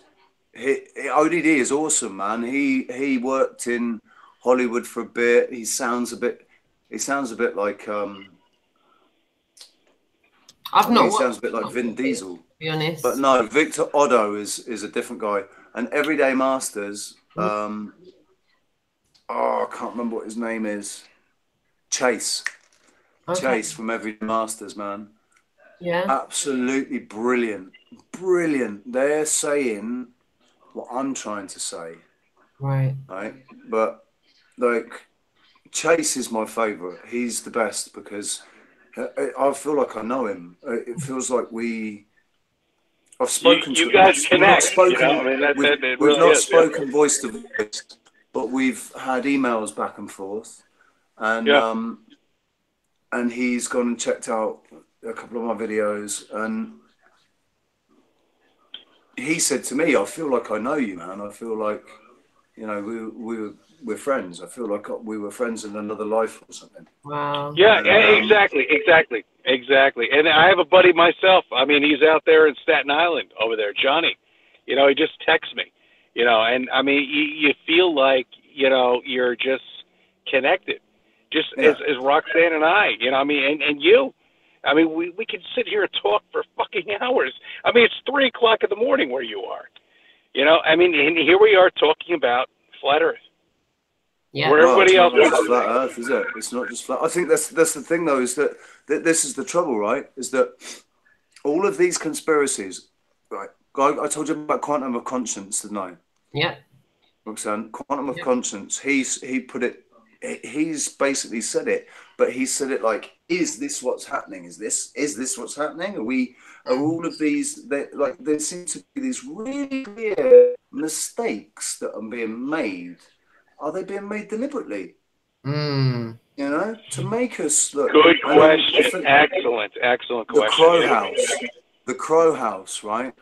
The Crow House. He is Max Egan. I love him, man. He's brilliant. What he says, resonates with me. Everything that he says, I'm like, yes, absolutely. That makes complete sense. Like the way that he's thinking is, we're all these YouTube creators and whatever, everybody's all focusing on the conspiracies and who might have done it, who was it, why did they do it, what's going on here, and it's you know, and all the numbers 33 and 22 and 11, and you know, all of these things that people are focusing on, and nobody's actually doing anything about anything. It's total bullshit. It's just, and that's where I say the road to hell is paved with good intentions. The road to hell isn't paved with good intentions. The road to hell is paved with lack of action. Like you can. Everybody sits there. They watch the Facebook videos. I blocked another guy today. I blocked another guy because of what he shared, and it came up on my news feed. And I do not want to see a dog being splayed out by some Chinese man hacked up to eat. I don't want to see that. I don't want it coming up onto my It's horrible. news feed. So I just blocked him. I can't even be bothered. Like, I can't remember the last time I spoke to him. I don't think we're even friends, really. It's just that, you know, he's a Facebook friend. So see you later. But people watch all these terrible things and they sit there and they cry about it and they give all their empathy and energy, emotional energy to that thing and do nothing about it. Absolutely fuck all. They just scroll up to the next thing. I feel bad about that too. Oh, it's so terrible what they're doing in Syria, and this is all terrible. Everything's so terrible. Everything's so scary. And what's for dinner? What time's the football on? There you go. TV, man. I never thought when I first heard them saying, yeah, TV's brainwashing you, it's brainwashing you. And I was like, listen, I'd know if I was being programmed by the television, all right? I'd know if somebody was trying to imprint a program in my brain and make me do something. They have been doing it for, don't get me started. I didn't realise that all it is it's just, it's the way they get you thinking. It's just to get your train of thought. The way you think, you sit there and you get emotional and you get, you know, you empathize with characters and whatever. You get all the music. The music's the worst thing, and the sound effects. They're the most disturbing thing. Is the music and the sound effects. I know. We all grew up with music. We all love music. I mean, it's like the most important thing. But yet it has been subliminally in our brains, unfortunately, in this satanic, I mean, you know, reality that they've created, and that really sucks. It really does. It really does. I'm sorry. What they did with frequency, man, where they changed where they changed A from 432 to 440, and if you look at the is it chromatics or whatever it is, where they put frequency through sand, and it makes the geometric patterns. 432, the difference between 432 and 440. Like 440 is just a mess, and 432 is a perfect geometric shape. So when you think that we're 70% water, water reacts in the same way to the frequency. So when you listen to music tuned 432 hertz or megahertz or whatever it is, it has a physical effect on your body because of the water in your body. That frequency at 432 has an effect on you. That's why they do all the meditation. That's why the Tibetan bowls are tuned to 432. Not all of them, but you get some Tibetan bowls that are perfectly tuned to 432. Because it makes sense with the moisture. Yeah. That's the frequency of. I know it's meant to be my frequency because of my birth. You know, when I was born or whatever. My star sign, my astral thing, I don't know if it's a Navajo totem type thing, but my frequency. I've had all my astral charts done, you know, Navajo and Western and Chinese, and love all that stuff. Cool. What about you, Cece? Let's see. I was born in August. Last day. So I'm a Virgo, obviously. You're a Virgo?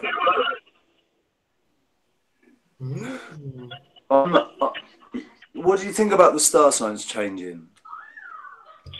Well, first off, don't get me started with this shit. Okay, I could talk about this for hours. I mean, come on, guys. You know, it's 5 o'clock in the morning where you are. I want to respect you. I want to respect it. But I mean, it's a fucking amazing fucking light show. All right, I mean, that's all it is. Man. Early days, man. It's nothing. I don't go to sleep before 7 o'clock in the morning normally. But yet I will interact and tell you, look, you know, those stars up there are there for a reason, obviously. I mean, they're there to tell us something, I think.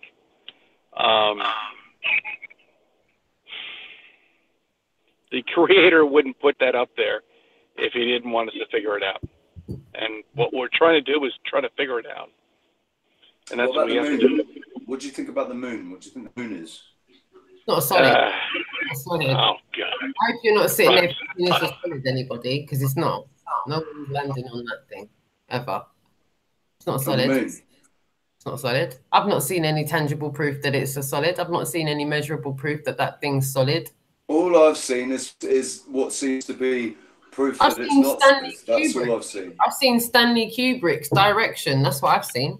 That's all I've seen. What I think it is? I think it's a reflection.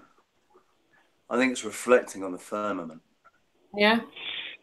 Okay. All right. So I'm going to interact here and just tell you a couple of things that I think about the moon, which obviously is not a solid object. Okay. This thing, you know, we never went out there, you know, obviously.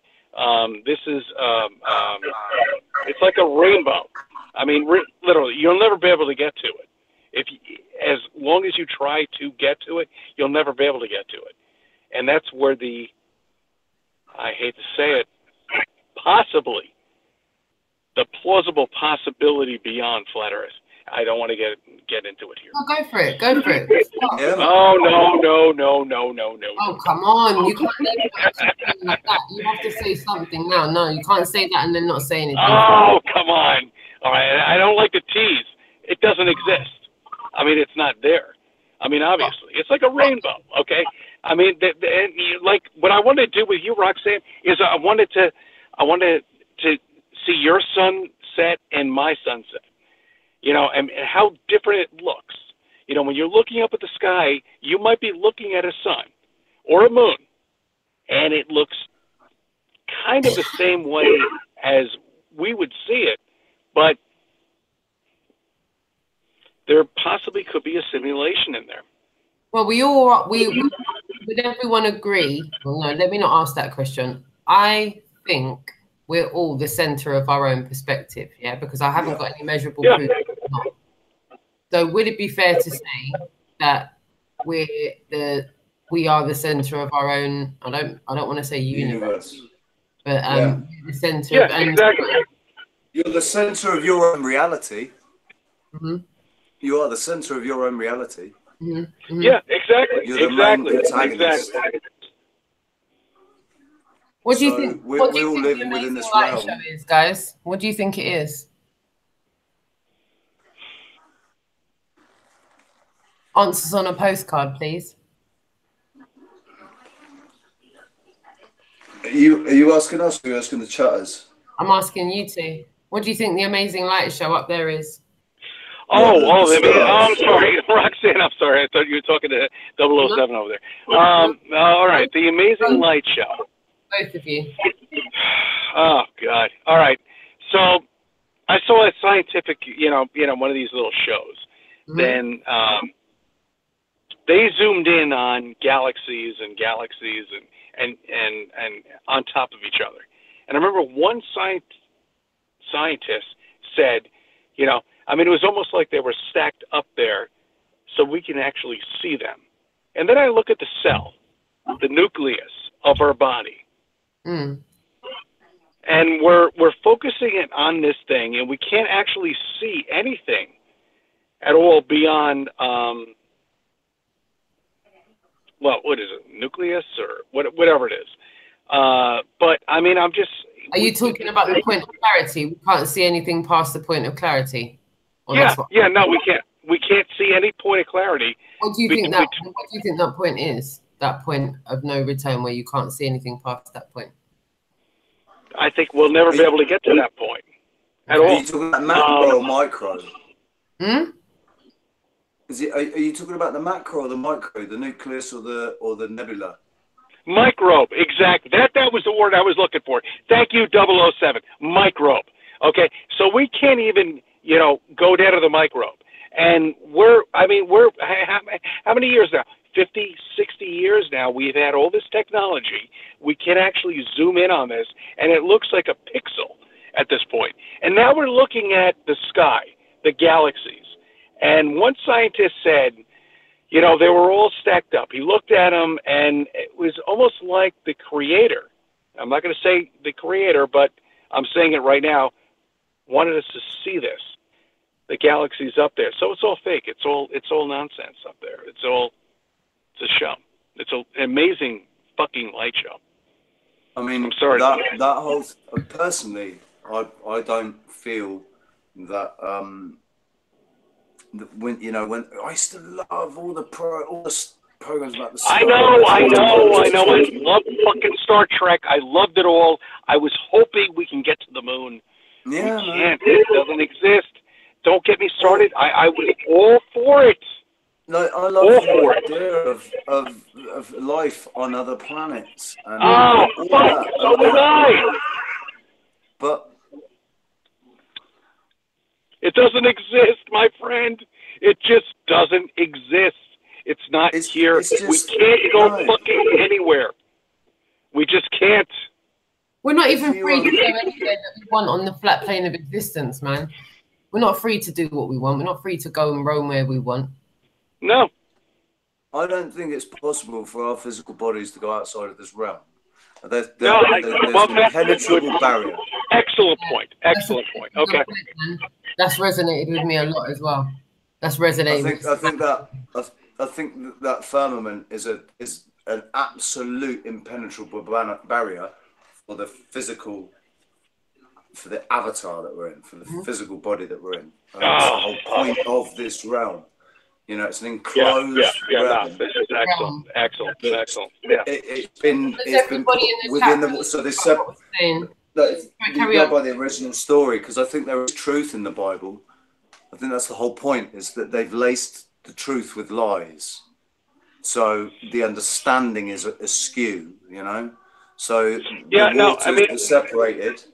The waters were separated, and the earth realm was created within the waters. So the ether, whatever it is. Outside of this is the ether. There's no oxygen. There's no we can't. We're not fish. We're not. We can only breathe oxygen. But we don't know if it's water above, or we know water is below. We don't know if water is above. And a lot of people tell me, there's a lot of pressure with the gravity and all that bullshit and all that other nonsense. No gravity. I just say I had to bring it up. I'm sorry. Who's gravity?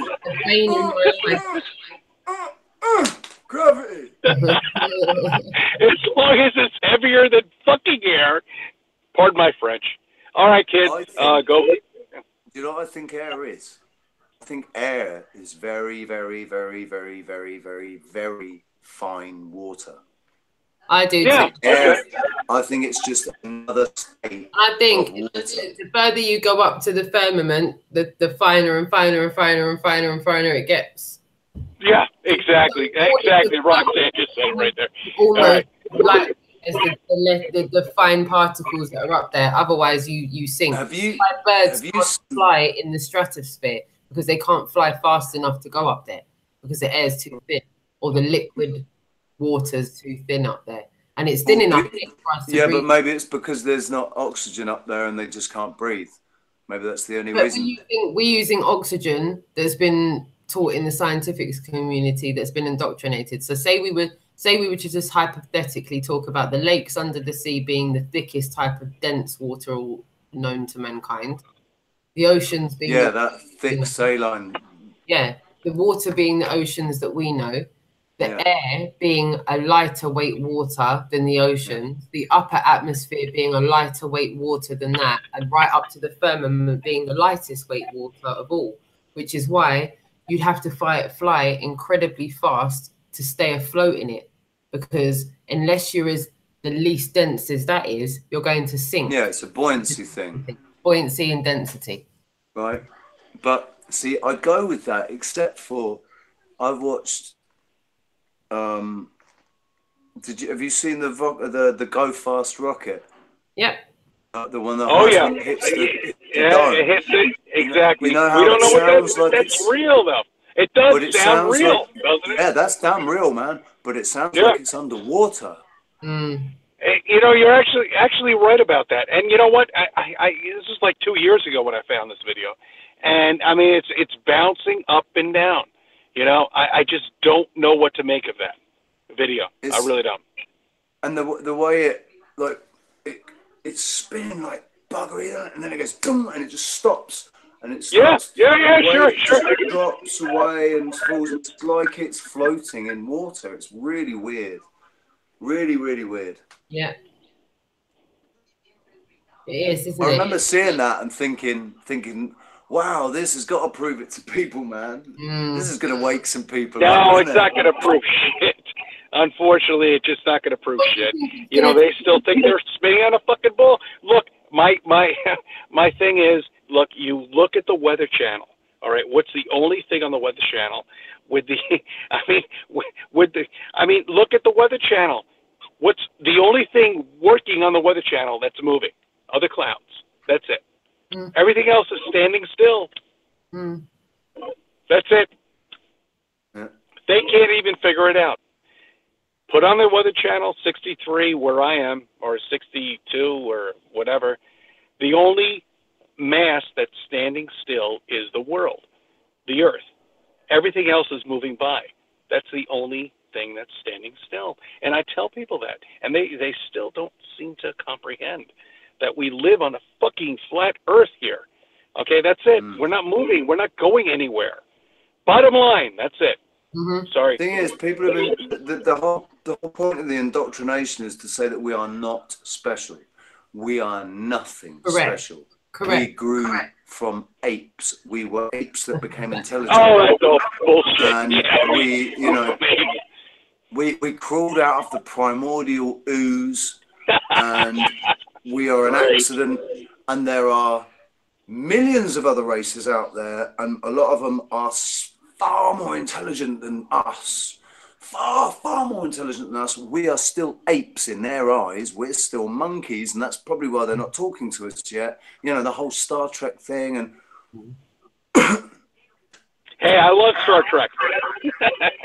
they've done it so. Yeah, me too, man. And Star Wars. They did such a great job, they've done didn't it they? so well that people are afraid to think that we are that special. We really are. And this was created.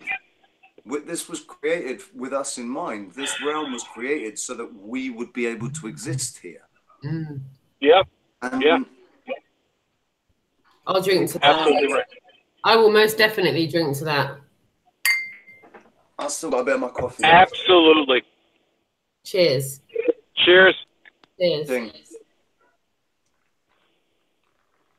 You've got So like now, a deep cup of coffee there. That's like a pint of coffee. It was, yeah. It was. No, it's not. I've got bloody dog hair in my mouth. Love it. That's the worst thing about having a beard now. I started my beard in October last year, and before that, I didn't really have the problem unless I didn't, you know, it's getting the hair in your face, man. Hair just sticks to hair, doesn't it?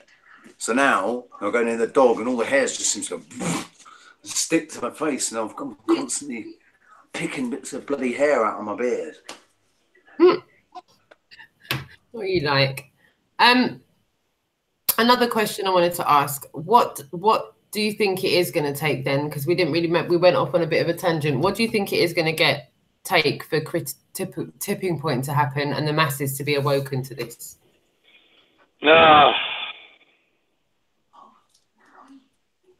One, just give me the first point of the strategy that would need to be in effect for that to happen. People need to stop watching TV. Pardon? People need to stop watching the TV, stop watching the news. Yeah, well, stop exactly. reading the newspapers. Exactly. Boycott media. Boycott. Yeah. Totally boycott media and entertainment. All media and entertainment. Because it's in the music, it's in the sports, it's in every fucking thing. Holy shit! Everything. I can't watch. All designed to distract people. All designed to distract people from looking for answers. Advertising. Yeah. Oh God. Just all of it. the whole consumer attitude that everybody's got. You can't. The trouble is that's where it all goes back to ego. In order to speak to somebody, you have to not be talking to their ego, because you need to talk with the humiliative side of you when you're communicating with people, or it's not going to go very well. You know? And the person that you're speaking to, you need to understand who you're talking to and how they're going to take what you're saying to them. And it's people's. This is what I started saying to you earlier before we went live about ego being demonized, right? And it being, I don't like using the word because instantly people get defensive. You know, if I say your ego will not let you listen to me, and they'll go, shut up, I haven't got an ego. What are you talking about? And there's the ego. And there's the ego right there. Shut up. Right there. That's the ego. Ego is you. We are ego. Yeah. There's no getting away from it. There is no putting it in it, burying it in a hatchet and getting rid of it. It will be with you for life. It's what's Descartes, isn't it? I think, therefore I am, or whatever it is. Yeah. Was it Descartes? As you were talking about 007, me, myself, and I. Yeah. Break that down how you were saying it. Break it down for us how you were saying it, because you put it brilliantly. I know I don't expect you to quote yourself word for word, but if you could just give me a regurgitation of what you were talking about regarding me, myself, and I. All I can do is tell you what I think of me, myself, and I. Right? I am. There is I, which is the ego. That's my ego. That I am tall, and I am handsome, and I am talented, and I am intelligent, and I am all of these things. So I am entitled. You know, I am poorly treated. I am. Yeah. I am the one. I'm here.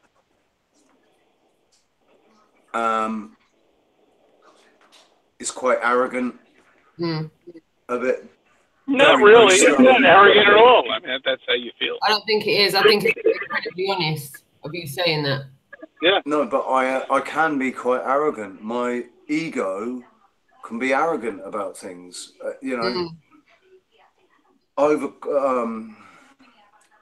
I'm very confident about some things, and some people take that as arrogance because of my confidence. Of course they do. Of course they will. But I have been. I know I've been arrogant about some things in the past. So that's a side of my ego, is the arrogance. Because I'm intelligent. I've got an IQ of 162. You know. Then there's the side of me that I've always listened to, and that's my soul. I've always said it's my soul. I've always said it. Like,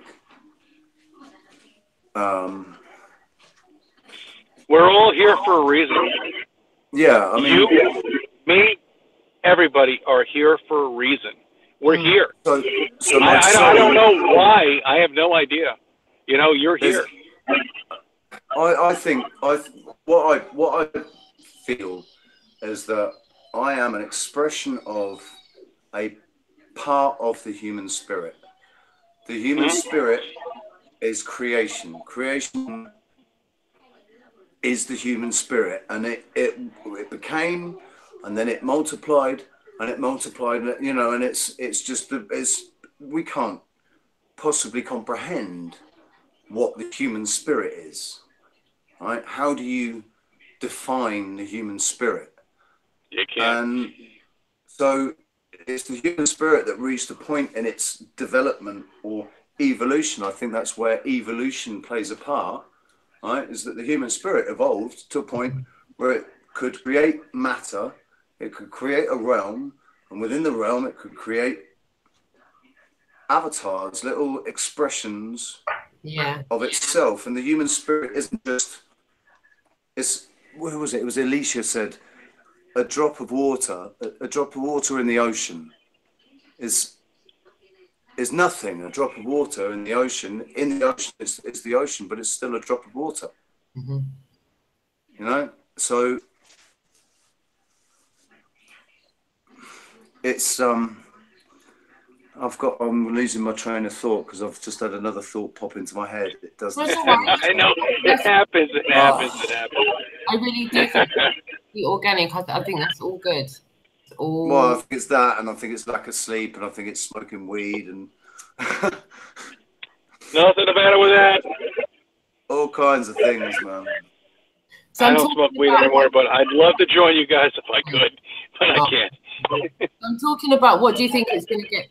What do you think it's going to get to take? The tipping point. Tipping point. It's going to take people to stop drinking the frickin' Kool-Aid. Exactly. That's why you're exactly. That's why you're so emotional, and that's why I've gotten so emotional about this. At this point, where I had to cry to my parents. Yeah, I mean to tell them that the Earth is flat. You know, I mean to take me seriously in this topic. What went on in that conversation, Cece? For real? I mean, how has it gone since then? Because you said they didn't even get shocked. Well, it was kind of weird because it was almost like they already knew. You know, I mean, I told you about that, and so I don't know. I mean, all I know is that no, not at all. Your parents haven't said, "See, we think you should go and see a specialist." They haven't said anything no. like that. No, they didn't say that, but they're behind me 100%, and they love me. Man, where do you guys get your families from? I want a family like yours. Oh well, I'm a lot older than you, so I think. I don't know if you're that much older than me. How old are you? I'm entering my 50s right now, so almost. Entering. But you're not that much older than me, mate. All right, well, I'm sorry? What year were you born, Cece?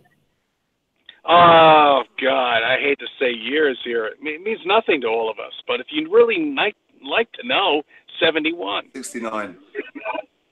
69? You're only 6 You're years older than me! Hey, you old fuck! All right, so you know where I'm coming from here. 69, did you say 71? 71, yeah. Okay, 69, no. 71. No, I wasn't born in 69. I was saying I think that Cece was born in 69. I thought you were born in 69. Okay. No. Oh my God. Do you think that I'm that old? Do I look that old? Oh, that's not that old. I'm old. I'm an old fuck here. I'm the old guy. 77. Oh, okay. All right. So you're 5 years older than me. All right. Younger. 6 years older. 6 years younger than you, dude. Younger me. All right. You're 46 going on 47. I'm 40 going on 41. How old are you? Roxy? It's really cool. I think it's really cool. You know what? You look great for your age. All right. Hang on, Roxy. How old are you? It's all good. I think it's a time delay. So I think we're all going to have to kind of negotiate the time delay because there seems to be a bit of a time delay as we're talking now.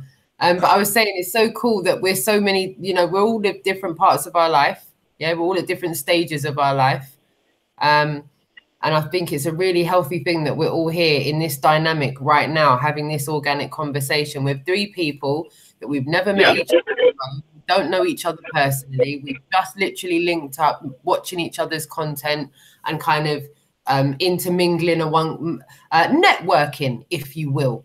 You know, I'm watching someone. I would have never. That sounds like my old sales speak. That sounds like my old salesman speak. I'm telling you. Yeah, but it's true. It's true.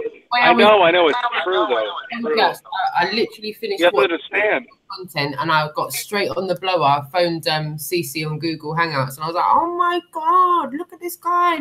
Look, he's Operation. I know. I mean, that's how it is. It's not a sales pitch. And that's what everybody looks at it as. You know, this is real, true life right now. I mean, we're going through the same fucking thing across and trying to document it as we go through it. That's the thing. Exactly. We're documenting it in real time as it happens, as the thoughts come to us. We're putting them out there. Yeah, exactly. And like I was saying, where the conversation was going, I was like, shit, we need to stop talking because this conversation, I think it, you know, how dare us, we just keep it for our ears. It sometimes is such an organic tangent conversation that it could go left or right, and then you get halfway through a sentence and you go, oh God, fuck, we didn't go live on this. That's why I'm so glad we're doing this right now, and I was able to pop in. And thank you for having me. You know, I mean, really. High five. Yeah, thank you. Okay. Roxanne, thank you for sorting this out. It's cool. Nice. I got 23 new subscribers just off that live stream that you did earlier, and I didn't even take part in it. Means nothing to me. Hopefully some people will be able to listen to what you got to say, and you know, for me, I just want to reiterate again, there was something that you said, and I'm sorry to keep bringing this up, but there was something that 007 said that has had my fiance really questioning certain aspects of his personality and his personality traits. Like, my partner is a really loving partner, but he has a real short fuse, not with me, with life. So he kind of wakes up grumpy. He gets grumpy very easily. He's very kind of like easily pissed off about things. And, you know, it's always like he sits with like resting bitch face. He looks like he's screwing about something even when he's not. He's just like all the time, just in case someone tries it all the time. And there was something that 007 said about, you know, I don't know what we said before, but you said me, the big tough guy, yeah? It was when you said there was a voice that you used when you said, what, me, the big tough guy, yeah? And you got right up into the camera and you're like, what, the big tough guy, yeah? Me, yeah? And then it's like my partner, he literally dropped to the seat that he was on, this dining chair. He just literally got up. And as you started talking that talk, he came back and he was like, what? And he said there was something that 007 said then when he said he instantly had me have a conversation with myself about what am I dealing with. And within hours, my partner's telling me, Ram, you shouldn't have to put up with me being so grumpy like that and being so argumentative and being so... Well, okay. And he's been having conversations with his ego, and he's been telling his ego to buckle up at certain times. And he said to me this evening, he said, I've only just realized that my ego has been at the forefront of my personality since I hit my puberty. Since I hit puberty, what? Okay. It just went boom at the front and just went, and that's the person that opens most dialects with people, is his ego. I'll admit, since he watched your content, I've been living with a much happier, more positive, you know, optimistic fiance. I mean, all I can hope. You're like the Dr. Phil of Flat Earth, I swear down, man. But you've like you've got to hear how much that means to me. Though, like just one person, if just one person has. That's why I feel the need to tell you, because I need you to know that your living is not in vain, and the time that you're taking doing what you're doing is worth it, because it's affected my life personally, right up to my doorstep. It's affected my life to the point where your content is resonated into my life. It's not just something I've watched and clicked and moved on from. Like, my partner's listened to something you've said, and I've seen a measurable difference. I can measure it and I can tangibly see it from my own eyes. So it's not some airy fairy talk. That blows me away, man. That really, I mean, that's what I always hoped. That was my intent when I made when I make every video that I make. Is with the intent that it makes somebody go, huh, and just reflect on things a little bit differently, and maybe understand things a little bit better, so that they can be a little bit happier about the situation that they're in, you know? Yeah. And so to hear that that's actually happened just blows me away. I'm unbelievably grateful. Thank you.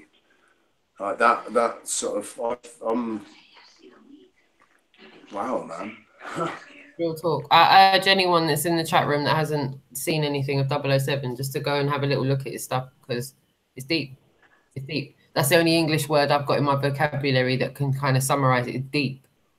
Remember Eddie Murphy when he was like, I'm going deep, deep, deep, deep, deep undercover. Like, I'm going undercover. Excellent job. Man, fucking deep. It was deep. It's deep. It's levels. There's levels. You know what?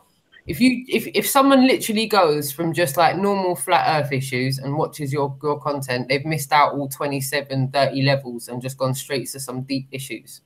But I feel that there's some people in the chat room that might be a good look for them, and that might be right up there. That's why, you know, I urge everybody in the chat room that hasn't already looked at CC's content I strongly urge you to look at what CC's saying. You know, CC is another Operation Realness person where he will just spit out what's going on. Oh, thank you. And but the thing is, like, I mean, I saw some of the comments. Go for it. I saw a couple of the comments about me and about CC and. Oh, come on, they're all bullshit. No, I mean they weren't exactly encouraging positive comments. They were. Of course, they're not. They're fucking trolls. You know, basically, this isn't what was said, but they were basically, the fuck are these guys? Why should we be listening to them? You know, yeah. Who is this? Is he anybody important? Who's this 007? Those comments are designed to stop that free critic. Exactly. They're designed. I mean, they're going after females. They're going after everybody on my channel that are females. I mean, they are hitting everybody on my channel and discouraging everybody from leaving comments and just saying, you know, I'm not going to erase these assholes. You want to see it? I'm not going to erase them. Some of the live chat a joke. I mean a joke, because as many people that are in the live hangout replay chats hangout, the chat. Spit it out. You know, there's a lot of people in there that are great, and they're like-minded people like ourselves. They're on a mission to find out as much truth as possible and expand their sure. It to the next level. But there will always be that 5% of fucktards in the room giving it come on, talking a load of shite. And that's why, as you said so perfectly, we have moderators, don't we, Ricky? We have moderators, don't we, CC? We have moderators in the chat room that moderate. Yeah, how does that work with the moderators? I have to ask you about that. We have other people that will slightly come into the scenario and they live for the cause, and then slightly start subvertingly trying to insinuate certain things in the chat room to make the chat room start to look at people through, you know, negative eyes. And those people, when you watch it on a chat replay, if you ever get the time to do that, you kind of see those people, they stand out like a sore thumb because they're the only people that are not. I've just seen you've got 30 viewers. That's quite good, isn't it? I have to. You had 39. You had 39 earlier today. And they disappeared, right? Exactly. The most I've ever managed. The most I've ever managed one time is 12. I was really. You know what? I always think if I have more even one person, then it's not in vain. You know. Yeah, that's true. Yeah.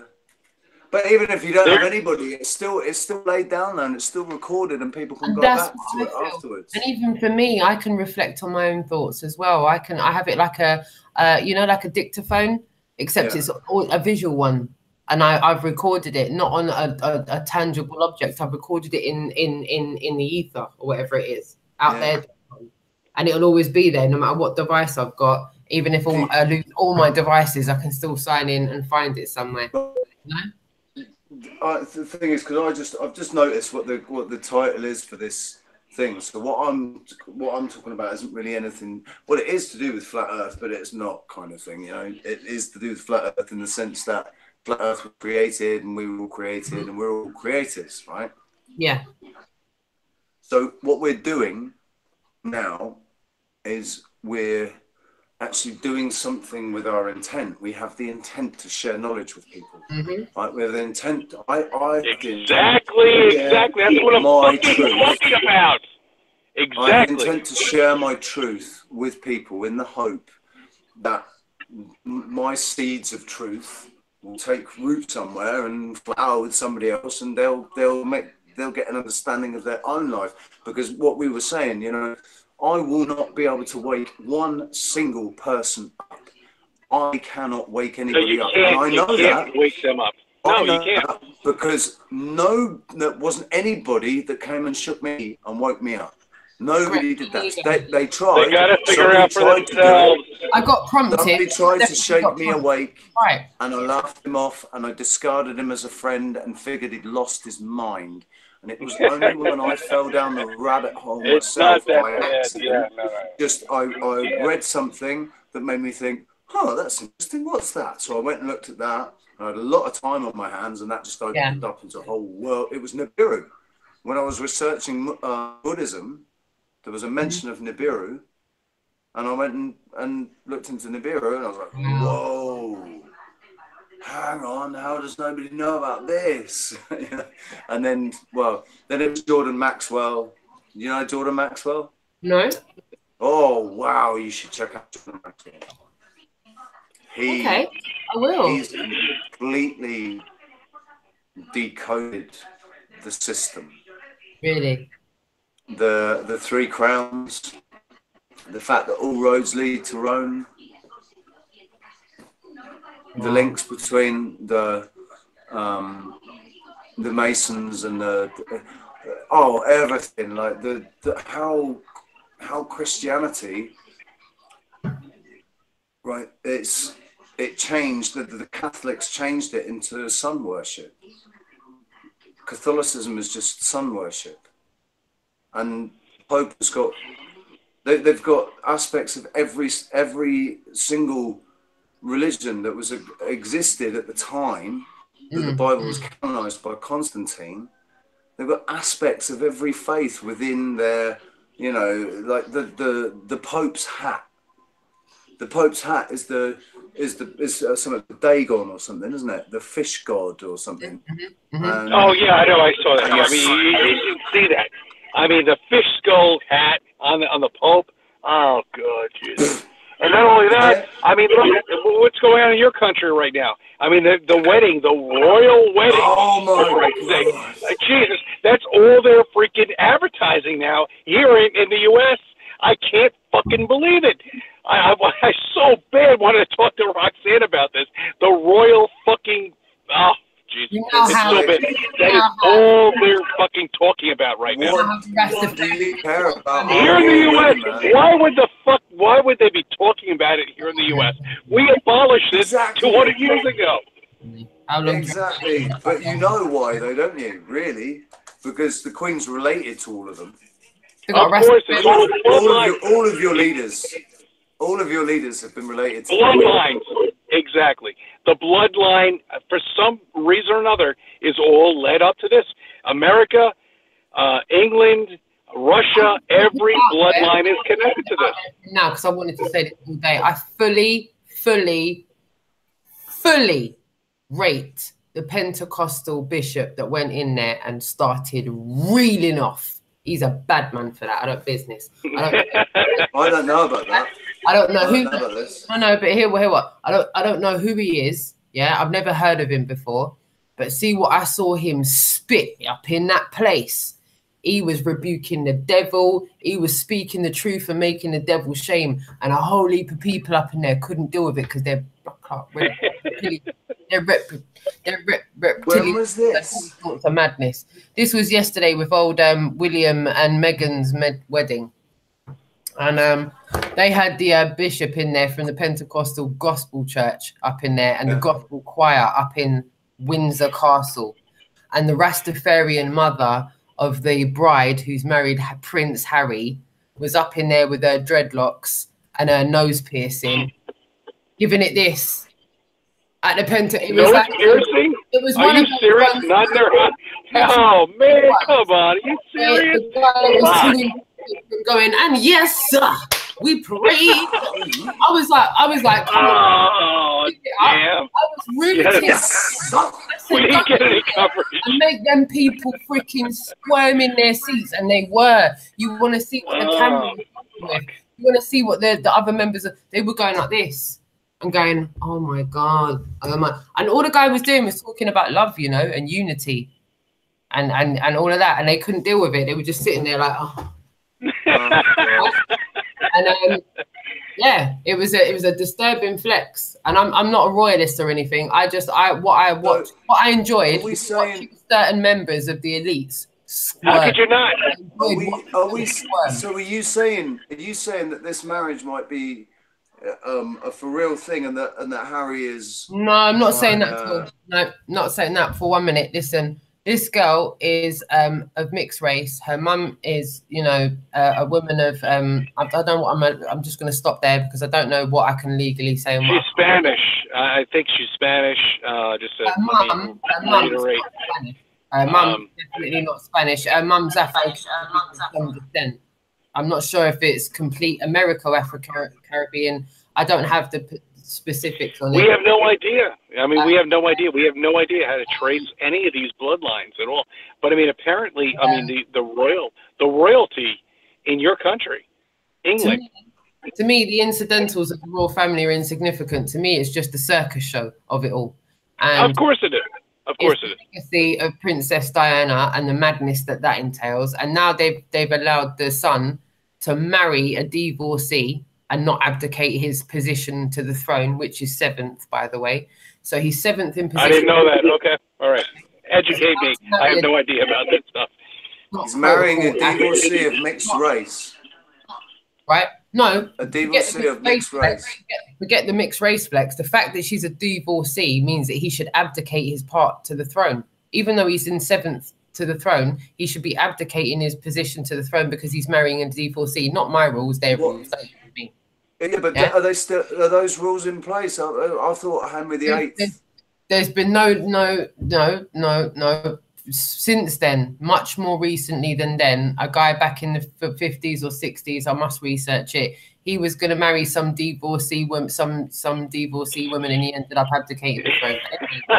Not much more recently in our lifetime. I don't mean in my lifetime, by the way. Just before the chat room jumps on my case with that, but I'm saying there's been instances of that. And another thing, Harry was in full uniform, yeah, and he had a beard. That is just breaking. Yeah, what the hell was that all about? Like, how is it the uniform on that? That's what is that? One rule for Harry and next rule for the whole of the military. Like, what's going on with that? Like, you're not allowed to have a full beard and uniform. End of story. And he's there with a full freaking beard and uniform. So the whole thing to me was a circus act because of that. Because of the beard and the uniform. The beard and the uniform was just the whole convex earth fuckeries to me. It was like the backing music all over again. It was like Groundhog Day. I just went, oh, Masonic floor and all of the rest of it. And here we go. And then Masonic floor, yeah. And everybody and everybody did this squirming movement. It looked like everybody's reptilian juice was running out and they were about to go back into their original form, like the words were going to bring it out of them or something. Certain people were looking like they had squeaky bum time, like they needed to exit stage left or something. Kinnigan's done a video on it, hasn't he? Yeah. I wonder if any of them did shift. Have you seen my shape-shifting advert? My shape-shifting video? No. Me? Shifting? No. You not seen the video of me shifting? No. Guys, give me 2 seconds while I just use the little girl's room. Carry on talking. Oh, I need to use the little boy's room. No fair. Hey, I'm here all by myself? Oh, fuck. No, it's all right. I'll stop. All right, I have to take a piss too myself. All right, here in America we have to take a piss. That's it. So I'm gonna leave soon. Where are you sat, man? Where are you sat? In your car? Like, are you sat outside your house? Are you down there? Down in the I'm outside my car, outside my house right now. Is that for the privacy?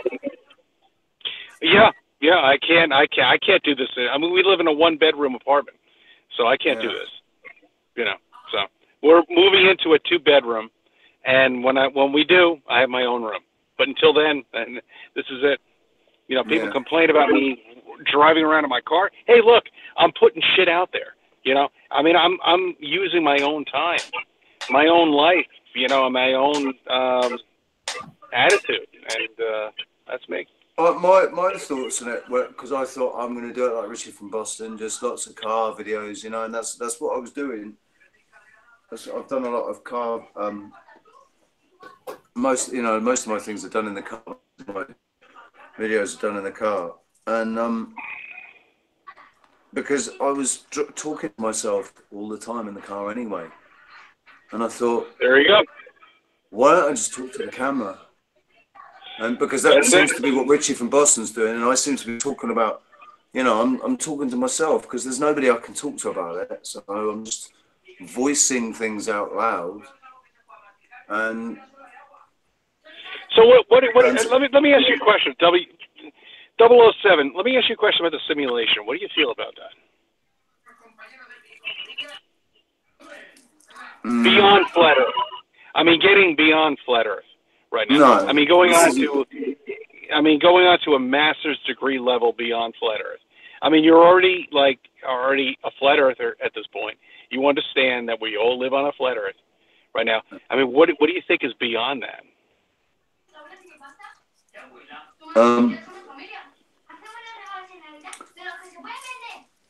I'm thinking about this purely that I had a mission to find myself, and I found myself, and then I've got to try and help other people find themselves. Absolutely, I agree with you 100%. And then everybody will wake up, and then really, I hope so. I really do. I think there'll be a paradigm shift for the entire Earth. There'll be enough people that are awake. There'll be a massive paradigm shift, and the problems will disappear. Literally, they will just disappear. It's not. So, do you think there's anything beyond flat Earth at all? I mean, is there something outside of this realm? Outside of this realm? Well, not really a realm. I mean, just like beyond. I know it's early, guys. You know, I really respect you guys. No. 5 o'clock in the morning over there. Light show. I think the one thing that's outside this realm is the Amazing Light Show.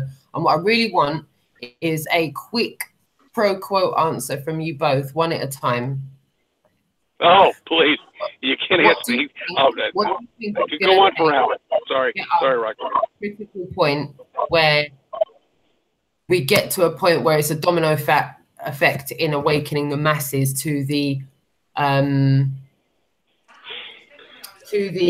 give me 1 second, to the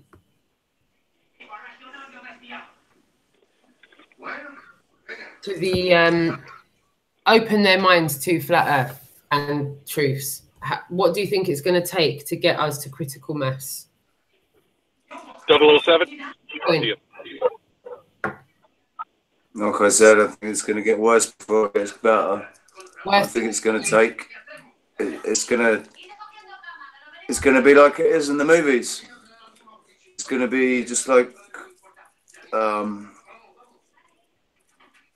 I think that we've got so many people that are just going along with the narrative. Do you think critical mass might be too many people awakening, and then it's reset and cull the people and start all over again? Too many people wake up. Do you think that's what might happen? I've wondered about that. I've wondered about.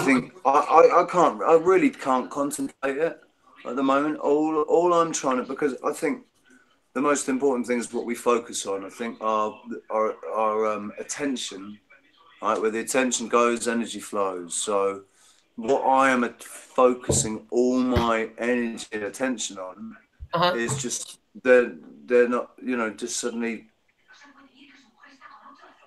Everyone's awake.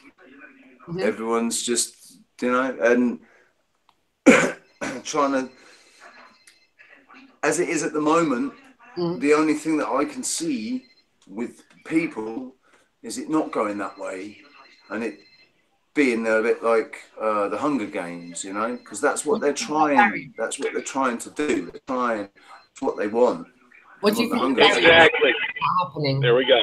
What do you think the barrier is that's preventing us from getting to that point right now? In the state that we're living in right now, what do you think the barrier is for us getting to the point where we start that domino effect and awakening? I mean, I'll be absolutely honest. Everything. I think divine timing is a very, very real thing. You think we're living in that divine time now? I think that what's happened this year so far is enough to say to me that things have changed. Right. In the last 6 months, things have changed. Something's changed. More people have woken up. More people are exactly. I think the dominoes fell. The first domino fell a long I don't know what the fuck ago. just happened. Here we go. That's what I'm saying. I think it's just suddenly it's going to be like, you know, when the domino effect and they've got all the things that's really intricate, and then it hits that one thing that's like the main picture, and suddenly the whole picture goes and just changes. That's what's going to happen. Yeah, I think I agree with you 100% on that. I mean, it looks like to me, I mean, it's just falling apart for everybody. I mean, NASA's a fucking joke at this point. I mean, you know, people are actually waking up to this. I've already had conversations with people that all I have to do is bring up this little freaking Apollo 11 in 1969, and it's a fucking joke. I mean, they already said. I mean, God, you know, it's falling apart. It is falling apart right now. I don't know when it's going to happen. I'm quite proud because I woke 2 people up to flat Earth. It was actually this is I did. I woke them up. Man. Yeah, I woke some people up too here in America. In the USA. Well, I mean, one was my girlfriend, but the other guy was he was ridiculing me, like non-stop. Really? Ridiculing, just taking the absolute piss out of me.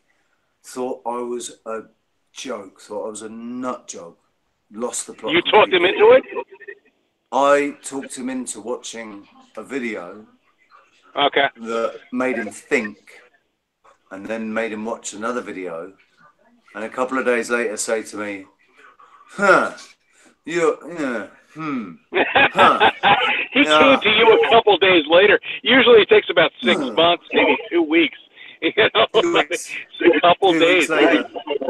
2 weeks later, he came back to me and said, "What did you do to me? What did you do to me? Because I can't stop watching Flat Earth stuff now." There you go. That's every time I watch it, it just seems absolutely obvious to me that we're living. Brilliant. I mean, it's fucking obvious. And now he's absolutely. We're flat Earth. We're in a flat Earth. This is a flat realm. But he thinks. See, he's not gone along the line of creation, creator, us having divine powers or anything like that. He thinks that we are the subjects of some fucked up scientific experiment in okay, that's where the simulation comes in. We'll talk a bit more about this later, of course. Okay, yeah. That's where the simulation comes in. No, that's perfect. Roxanne, can I just intervene? Yeah. My I need to pee. No, go for it. All right, go for it. Okay, I'm just going to say that once again, I'm going to tell everybody that's listening to this channel that are here that we live on a flat plane, that we're not traveling through space and at 65,000 miles per hour. We're not spinning at 1,000 miles per hour at all. We're not traveling around the sun or anything like that. We are a stationary flat plane. Okay, I just want to reiterate everybody to that. Cool. And what do you think it's going to take to get it to a point where we are going to have more people awake than we are asleep? help. We need lots of help. We need a lot of people around us to help us. You know, we need to wake up more people around us, and that's what it's all about. You know, I mean, we really need around our circle, everybody's circle. You know, I mean, you meet somebody around that's within a mile radius of you. Fuck, holy shit! I just had somebody contact me. You know, it's within a 5-mile radius of me. You know, that's great. That's why I put my number out there. That's why you put your number out there, your email address. That's what we got to do. What do you think it's going to take to change the indoctrination that's going on in school? Oh, don't get me started with the school system. Holy shit! You know, I mean, it's late there. It's 5 o'clock in the morning there right now. I mean, I could talk about this for hours. I mean, you know, the indoctrination that's happening. Teaching a belief system in school. That's what they're doing. They're teaching a belief system to the kids. They are, as far as I'm concerned, the school indoctrination right now is child abuse. As far as I'm concerned, child abuse. That's what it is. All right, that's all it is. They are abusing. I mean, they are. I mean, it's child abuse, if anything, and it sucks. Oh my God! God! A very comforting thought. I've just had a comment in the chat room from Angel Raven saying most in the chat are smart, open-minded folk that have been unplugged from the Matrix years ago. That's a very comforting thought that someone's making observations saying that the majority of the people in the chat room are unplugged from the Matrix. Excellent. You know? Excellent. I'm really, I've been really lucky because I think what they've done, what YouTube has done is echo roomed my channel. So I'm just not getting out there really to that many, you know, to as many people as I'd hoped I would. One of the reasons I think that's happening is because I don't get, I've not had a single troll. I've not had one. You haven't had any trolls? Holy shit. Are you pissed off right now? You're going to get it now. Now that you're on here with me. Are you telling me, are you taking a piss? Come on. You say that was a fucking joke. Go and check my chat. Go and check all my videos. Go and check all the comments.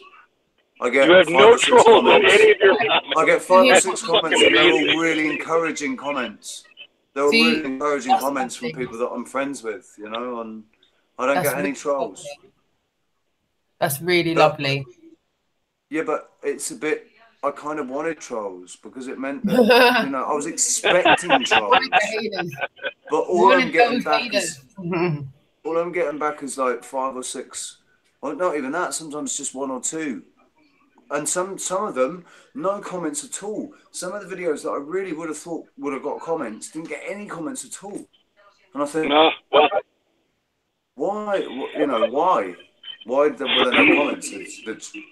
No, I just said, wow, really? You know what? I'm sorry, my brother. Now that you're connected with my channel, or because I'm gonna post this on my channel. And now you'll get the trolls. You'll see them, and they get attacked. They're nonsense. They're garbage. You know, I see it as you know, if you ever done boxing or, you know, sparring. It's sparring, man. I see it as sparring, and I enjoy it. I really enjoy it. I like a good little scrap. I like a bit of banter. And I like intelligent, especially intelligent banter. And what I find most time from these trolls is that they're about as intelligent as the cheese that I scrape from beneath my toenails. You know? Well, that's how they are. Yeah. They can never. Oh, sorry. I read it. Yeah, they can never come up with a really good. They try and put me down. I get trolled, right? I get trolled on other people's videos where I make comments. My comments, particularly on quantum of conscience and stuff, my will get trolled, which is why I was expecting trolls on my videos, on my work, and I haven't had any so far. And the only comments that have been held back, I've approved because they haven't been bad. You know, they haven't been bad comments. Sure. It's just been YouTube being funny. So, yeah, please bring me some trolls, man. I like a little intelligent sparring. So can I just reiterate, I don't know if we went off on a tangent. What was your first measurable proof that you took for yourself of the lack of curvature, where you knew you lived on a flat plane of existence? Right, the first measurable proof that I took for myself was last year. Mm-hmm. And that was standing on my roof, 41 miles away from the closest point of Gran Canaria, being able to see the entire island and the sea rising up behind it a little bit, right, through a P900 camera. Mm-hmm. Yep, there we go. Exactly. Sorry. And when it's 41 miles away at the closest point is 41 miles away, that should be below 840 something feet of curvature. But you can see it perfectly. It's the whole fucking island, mate. On a clear day, you can see the whole island. Excellent. There you go. The P900 once again proves the Earth is flat. That's all. Sorry, I had to interject that right there. Okay. It proves the Earth is flat. It proves that the moon isn't real. It proves. Yep. Oh, yes. It proves that stars aren't what we're told they are. No, it's an amazing fucking light show, isn't it? It really is. It's beautiful. It really does. I mean, it's an amazing fucking light show.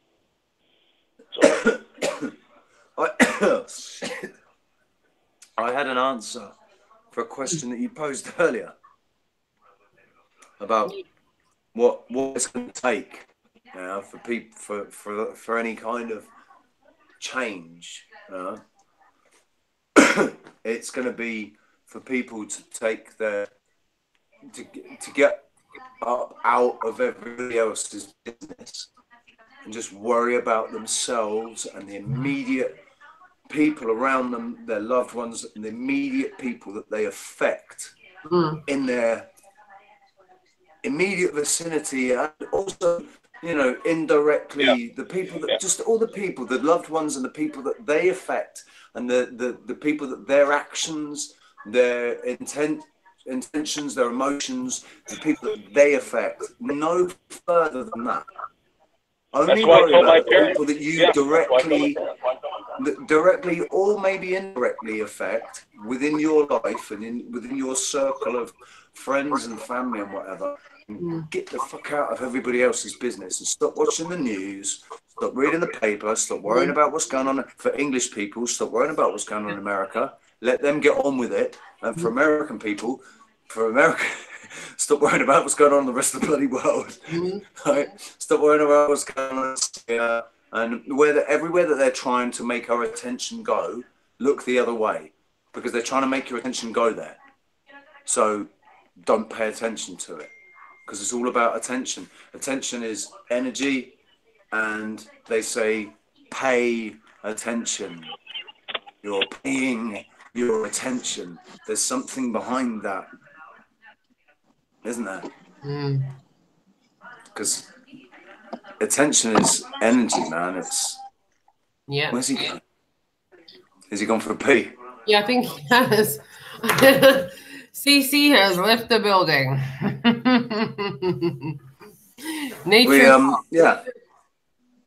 We pay attention. Sorry, I've just got to look at this quickly. That's all good. It's just a friend of mine messaging at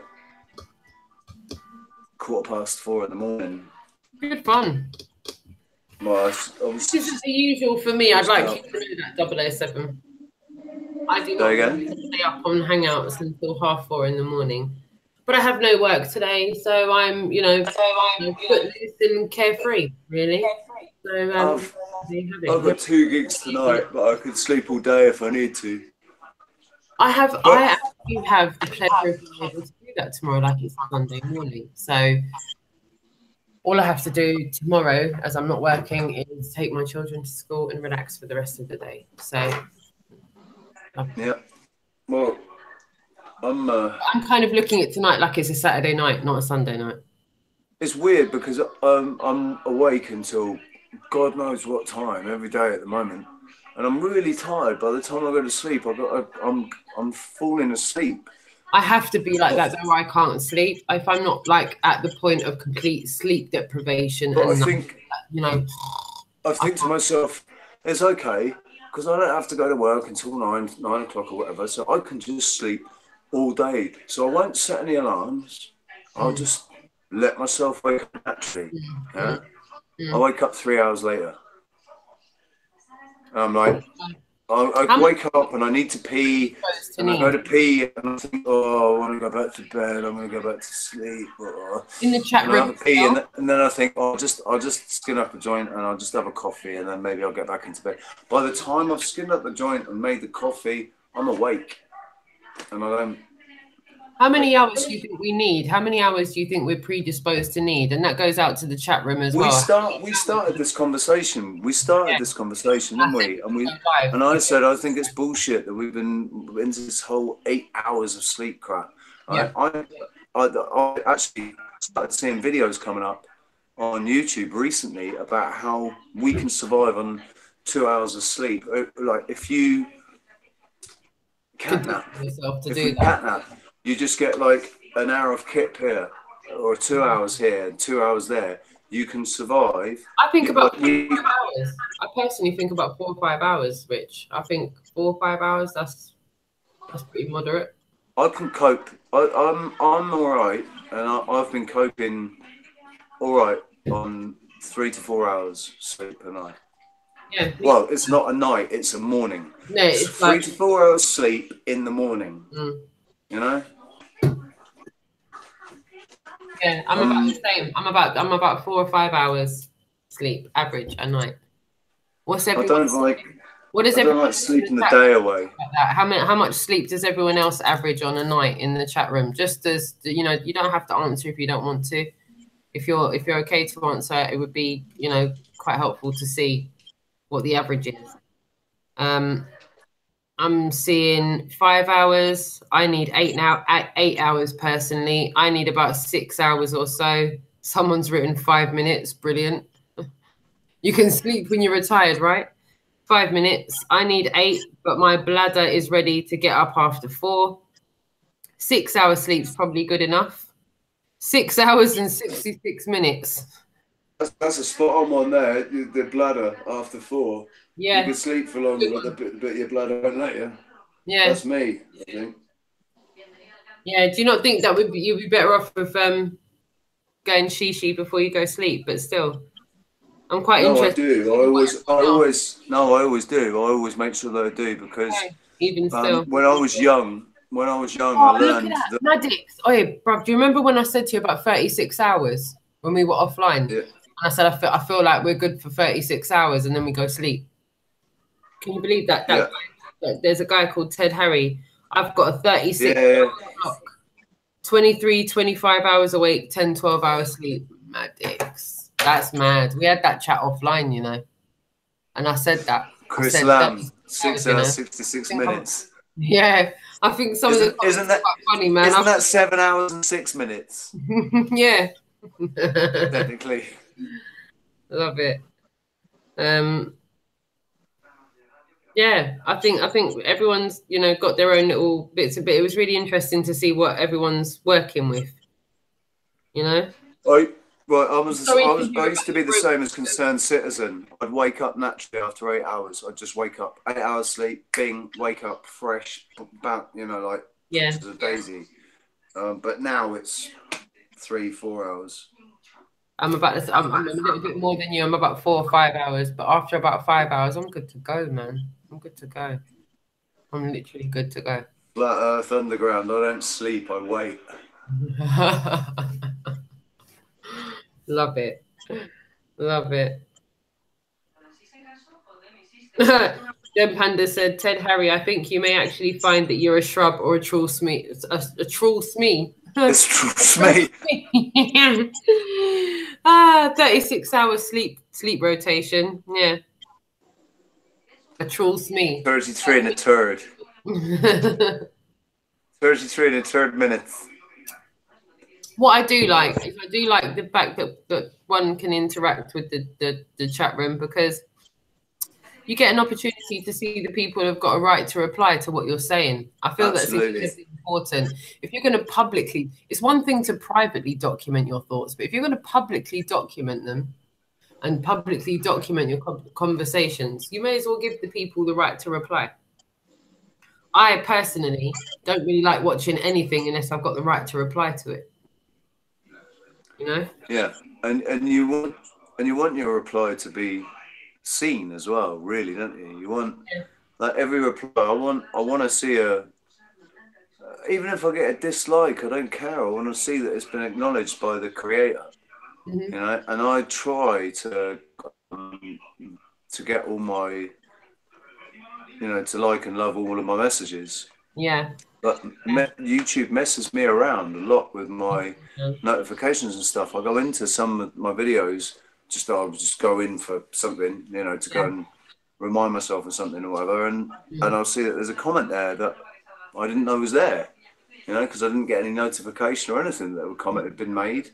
So the person's made the comment and thinking that it's not been read or anything, but it's not that. It's just I've not seen it, Okay.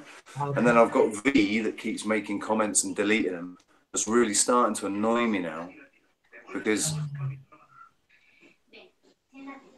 the things he's saying. I watched what you were saying about him the other day, and I was kind of like a bit concerned for the situation with V. I feel like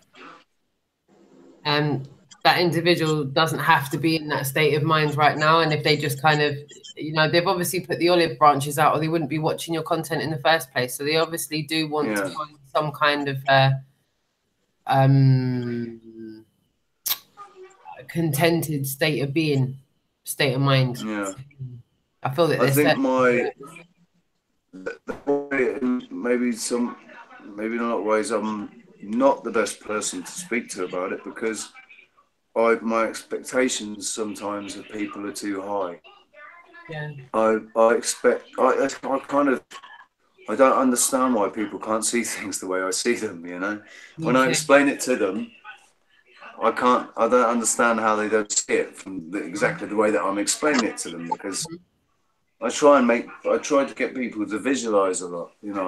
That's the best way, is to get somebody to visualize something, isn't it? Can I ask you something? Hey, I'm sorry. I'm here. Oh, this is excellent. Hi. Oh, excellent. I'm sorry. What were you talking about? How do you think we're going to overthrow overthrow the elites, overthrow the institutions? How do you think we're going to overthrow scientific community? How do you think we're going to overthrow the government? And how do you think we're going to stop them lying to the kids in school? One by one. Which one You first? take those questions one at a time. Top, middle, or bottom? Top, middle, or bottom? You pick. Institution of science, institution of education obviously needs to be changed, yeah? So which one needs to be absolutely. I agree. Yeah. Or the scientific community, which one? It's going to have to be a domino effect. So which one do you think is first? Okay, the scientific community obviously is a total disaster. Okay, especially with our children.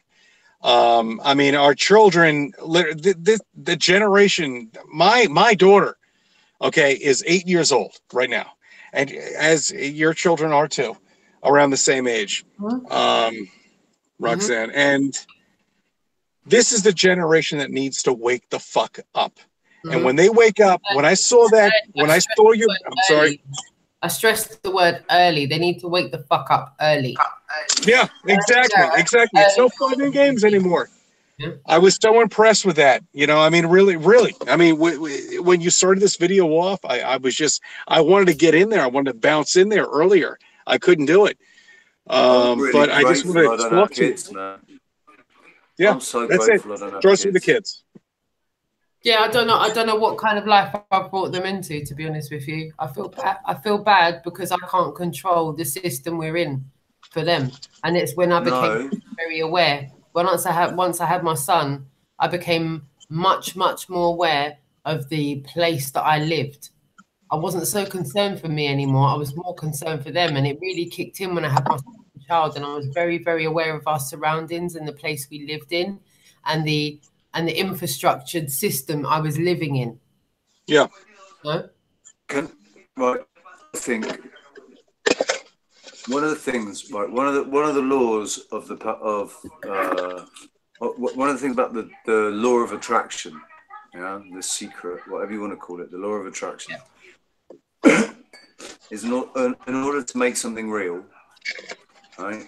You have to visualize it, and you have to live in that moment as if it is happening. Yeah. So you have to actually fully immerse yourself in that moment and be there in that moment, right? And the more you do that, the more you sit there and you focus and you visualize and you are there in that moment, the more you do that, you will make it real. You will make that thing real. There is no question about it, right? The trouble is, because most people end up thinking negatively, thinking bad thoughts, what ends up manifesting in their lives is bad, and they think that they're negativity. Yeah, no, I agree with that. Yeah, no, I do. So, yeah. So I think, you know, that question is really difficult. All those, however many questions there were there, it's impossible to really answer that. All you can do. Can we try and start? Can we try and start? How we start? How we've got to start is we're awake, and we can talk to each other. Oh yeah, we are. Right? We can talk to each other, and while we're talking to each other and we're making these videos, we do it all with the intent to wake other people up. And all we have in our minds when we're making this video, all I've got in my mind while I'm making this video with you, is that somebody in your chat room is gonna resonate very strongly with them. Yeah. Or more than one person. Hopefully it's going to resonate really strongly, and they're going to think, it's going to make them feel calm, because they're going to think, wow, yeah, at least I'm not, you know, I thought I was thinking really crazy, but I'm not. There's other people that are thinking something similar, or, you know, we don't all have to be thinking the same thing. Michelle puts it perfectly. Unity and diversity or something. Yeah. She says, isn't it? You know, it's about being united in our intent, united in our front. So we don't have to. Words, you know, you've just said the key words, the Sesame Street keywords of 2018. Unity. Unity and diversity.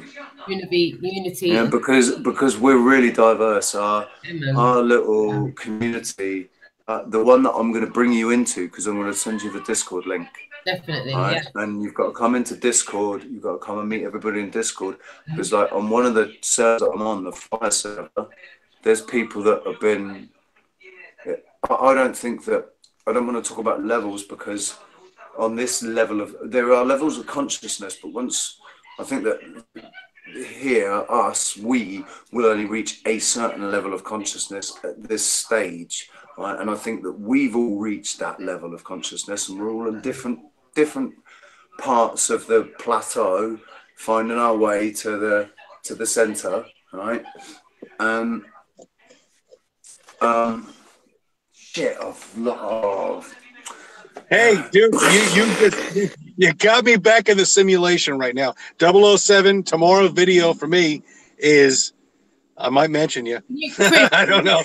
Little snippet of your thoughts on that, please. Can you give us just a little snippet just while you're there, just in case you lose the thought of what you're saying? You know, I mean, go on. Sorry. No, go on. Okay. No, I mean, what 007 was, I mean, you know, I mean, here we are, you know, I mean, where it's this, I mean, what is thinking, his way, his realm right now. I mean, it's like a reality check for everybody to see, and we don't know where we're from. We have no idea where we're going. We have no idea. I mean, how we've met each other and everything like that. I mean, it's like a freak fucking thing. It's amazing. You know what? Look, take advantage of it. Well, when you think, I mean, when you think how long, I think how long I've been on the conspiracy train, you know, and it's not a conspiracy train. It's not a conspiracy train. It's a truth. Get that word out of your mouth. I hate to hear that conspiracy. Man. The truth train. You know what? When I got the minute truth train, I know. I hate that. You know, that's it. That's my significant other says conspiracy, and that's it. You know, I mean, I'm sorry. When the truth train tooted, right, and I got on in 2013, I couldn't talk to anybody. All I could do was make comments on YouTube, and they weren't ever replied. You know, they'd be replied to, but I couldn't have a conversation. I couldn't have a proper conversation. No, exactly. Right? And then the people that I was chatting to got greater, and you know, I was seeing more and more videos coming out, and it was great, and I was really enjoying all the content, but I still wasn't having any conversations with anybody. But then last year, I started creating. As soon as I started creating, that did put me in contact with people in a different way. When did you start creating? Sorry, I don't know. Last year. I watched you recently. What was your first content piece where you started talking about flat Earth and stuff? Where's my phone gone? Oh God, I've done about 300 and something videos. So that was last August, September, I think. Let me just have a look. Did you know about flat Earth and the truth of that before you, quite a bit before you started making content about it? What triggered you to start talking about flat Earth publicly on your channel? I've only made a couple of videos about flat Earth. I've actually only made a couple of videos about flat Earth. My videos, if you like, you can sort of see this journey that I took with my consciousness, basically, and how I was thinking. And I was thinking about archons and jinn, and negative energy entities, and you know, energy sucking vampires, and all that kind of stuff. Yeah, I went through that too, the vampires and all that shit. And you know, that all plays into flat Earth. So of course it does. Everything does. It didn't, you know, it's but that took a very rapid, very rapidly evolved and changed into understanding why I was thinking about jinn and archons and why they manifested in my life, because I manifested demons in my life, like last year and this year. 2016, not last year, but 2016, a demon manifested in my life, actually manifested into my apartment, and you know, it was a shadow man. Wow. And this year, what led to my, I don't know what it was, Kundalini awakening, whatever you want to call it, where I realized me, myself, and I hadn't actually realized me, myself, and I, though. What I realized was my power over my demons. Right. I thought that they were powerful, and I said, "You are powerful." You know, I kind of gave them respect because I didn't want. I was trying to be a, you know, live and let live. Look, just don't piss me. Don't just leave me alone, man. Go and bother other people, kind of thing. To hang on a second, you've only got the power that I give you. You've only got that power because I've given it to you. So if I don't give you that power, you have none. Correct. And I took the power away. And for about a week, I was saying, I have the power, and you can only do what I allow you to do. but you still have the ability to suck some of my energy. You still have the ability to, when I get angry, make me more angry than I need to be, you know, and make me aggressive when I don't need to be aggressive. And what do you equate that being? Ego or what did you say? That is, yeah, no, that the aggressive, angry, fucking listen to me, I'm right. You know, that person is just ego, pure ego. My ego. I had I was thinking about ego the wrong way, and that's why I didn't realise that I had a big ego. So people probably still look at me and think that I do have a big ego because I've got a funny haircut and, you know, and a certain way about me, but it's not. Yeah, I've got an ego. I do. I have an ego. Absolutely. So do you. Don't we all, though? We all have an ego. No doubt about it. Even the ones that say they don't have an ego, their ego is an ego that says, I don't have an ego. Yeah. It's an ego. It's still an ego. You can't be without your ego, because your ego is in your brain and it's controlling your body through your brain, right? It's your awareness, but your soul, because you know, or is it, I don't know if it's your consciousness. I don't think it's your consciousness. I think your consciousness is in your soul. Your consciousness is you're part of the consciousness. The one. I'm absolutely. Your soul is your body. I mean that's what it's all about. I mean, forget about the fucking demons. Okay, all right. I know. Whatever happened. Okay, I can understand that. I know what they are. I know that I manifested. No. I understand. I accepted them into my reality. Okay. I was accepting them as a real thing.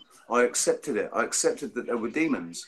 Consciously, I accepted it. So they. But I mean, your soul is you. I mean, you are an angel. My soul. My soul is angel. I say I is my ego. Myself is my soul. Right, myself is me being inside I. Correct. Right? Correct. Excellent. So it's me, myself, and I. I think me, the overall me, is what's is my higher self, and also a combination of myself and I, my ego and my soul, my mind and my heart, my brain and my heart, my thoughts and my feelings. I've always been a really emotional person. I've always been really. You're a good really brother, emotional. my friend. I hope you sub to my channel. I'll sub to your channel, of course. Yeah, dude. Yeah, definitely. That's what I really love. I love it when I like your music. Communications and that's what I was going to ask actually. It's only because I'm up at like 10 to 5 in the morning and I'm just like oh, Roxanne, I'm so sorry. All right, go to bed. All right, come on, man. What are you talking about? I'm on. You guys, you're in the UK. It's like 11 o'clock here. I want to know, is there any possibility, right? I don't know if you can feel it in your bones right about now, Richie. Do you know what's coming out of my mouth right now? Can you read? No, I can't, because what I was doing was just looking to see if there was a link to CC's channel on your. There is in our public. If you go, I can do it after because I've got to copy and paste the link to his channel. I've got to work out how to do it, but we've got an upload where we said Flat Earth, a public conversation, where we were on there, and it's linked to CC's channel in the description of that video. Yeah, I mirrored it. Yeah. But just for everybody that's watching and for yourselves, I'm going to put a link to both of your channels in the description. I'll edit it. I'm going to mirror this too. I'll put it Roxanne and I know for 007. a fact I've watched enough of his content to know what a freaking awesome creator of music this guy is that we're talking to. This guy 007. Don't underestimate this guy. This guy is like all singing, all dancing. I checked it out. Very nice. Excellent. Thank you.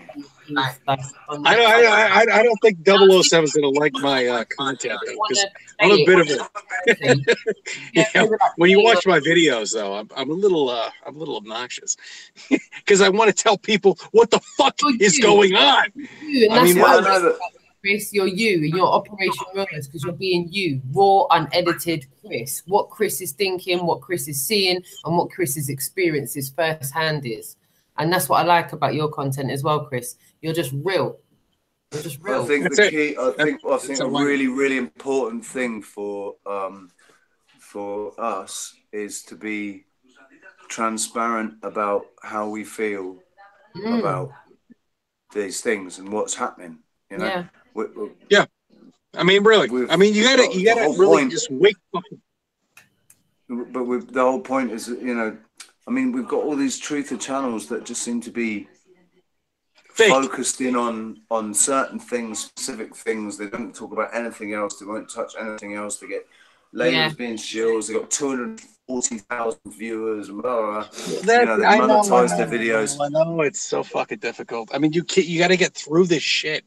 You know, you got to get through the loads of subjects. You got to be able to talk about loads of things and not be censored and not be told what you can and can't talk about. You got to be able to speak freely, man.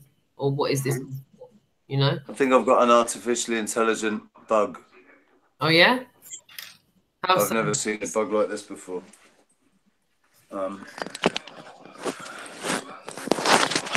Here we go.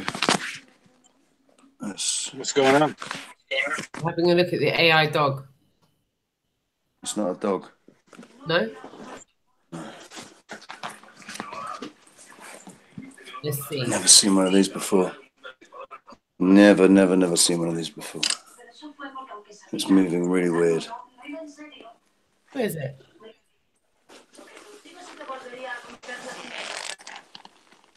What the fuck is it at 5 o'clock in the morning? Where is it? You got to speak. You got to speak, Richie, or it won't go into It's some kind of. Oh, it's a bug. You know what that is? We get this all the time over here. All right, let me school you. What? Speak, Richie, because we can't see your video. What is it? Oh, I see that bug. We get those all the time in New York.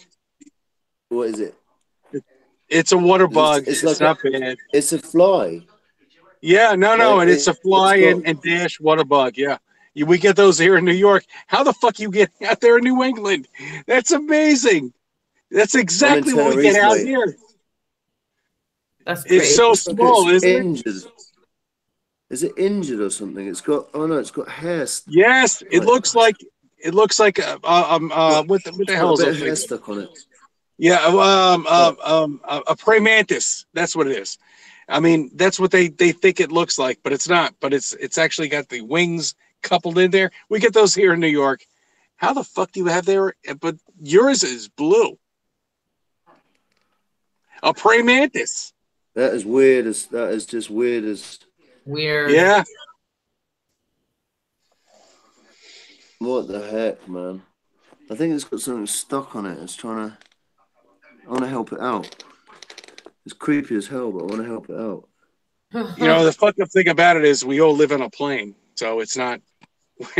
You're not below me right now, okay? You're not falling off the fucking planet. So true. It's so true. And look where we are internationally. We're all in different continents. Mm-hmm. Yeah, hell man, yeah. All of us. None of us are just around the corner from one another. No. Thousands of I think Roxanne is let me see 500 miles away from me. Okay. We're a little ways apart, man. We really are. I'm currently 4,342 kilometers away from you, I think. Okay, kilometers to miles times what? Two? From Roxanne. Okay. From Roxanne. Are you in Australia? No, Tenerife, west coast of Africa. Oh, wow. West Coast. You shouldn't even be here right now. You should be floating off into space, as far as I'm concerned. You're below me. Yeah, well, but not below you though. Technically, I'm just around the corner. Hi. Yes. around the corner or something, isn't it? It's like, hang on. Roxanne's across the pond, so 75,000 miles away. I mean, it was 7,500 miles away. Yeah. I mean, I totally believe, right? Believe, there's that bloody word again. I freaking hate that word. I know, I do too. Maybe it's better to say think instead of believe. I think. Yeah, I totally think and feel that that on a, if it was clear enough, if it was possible, the Earth would be clear enough and have a telescope powerful enough that you could see the coast of, you know, the east coast of America from the west coast of England, you know.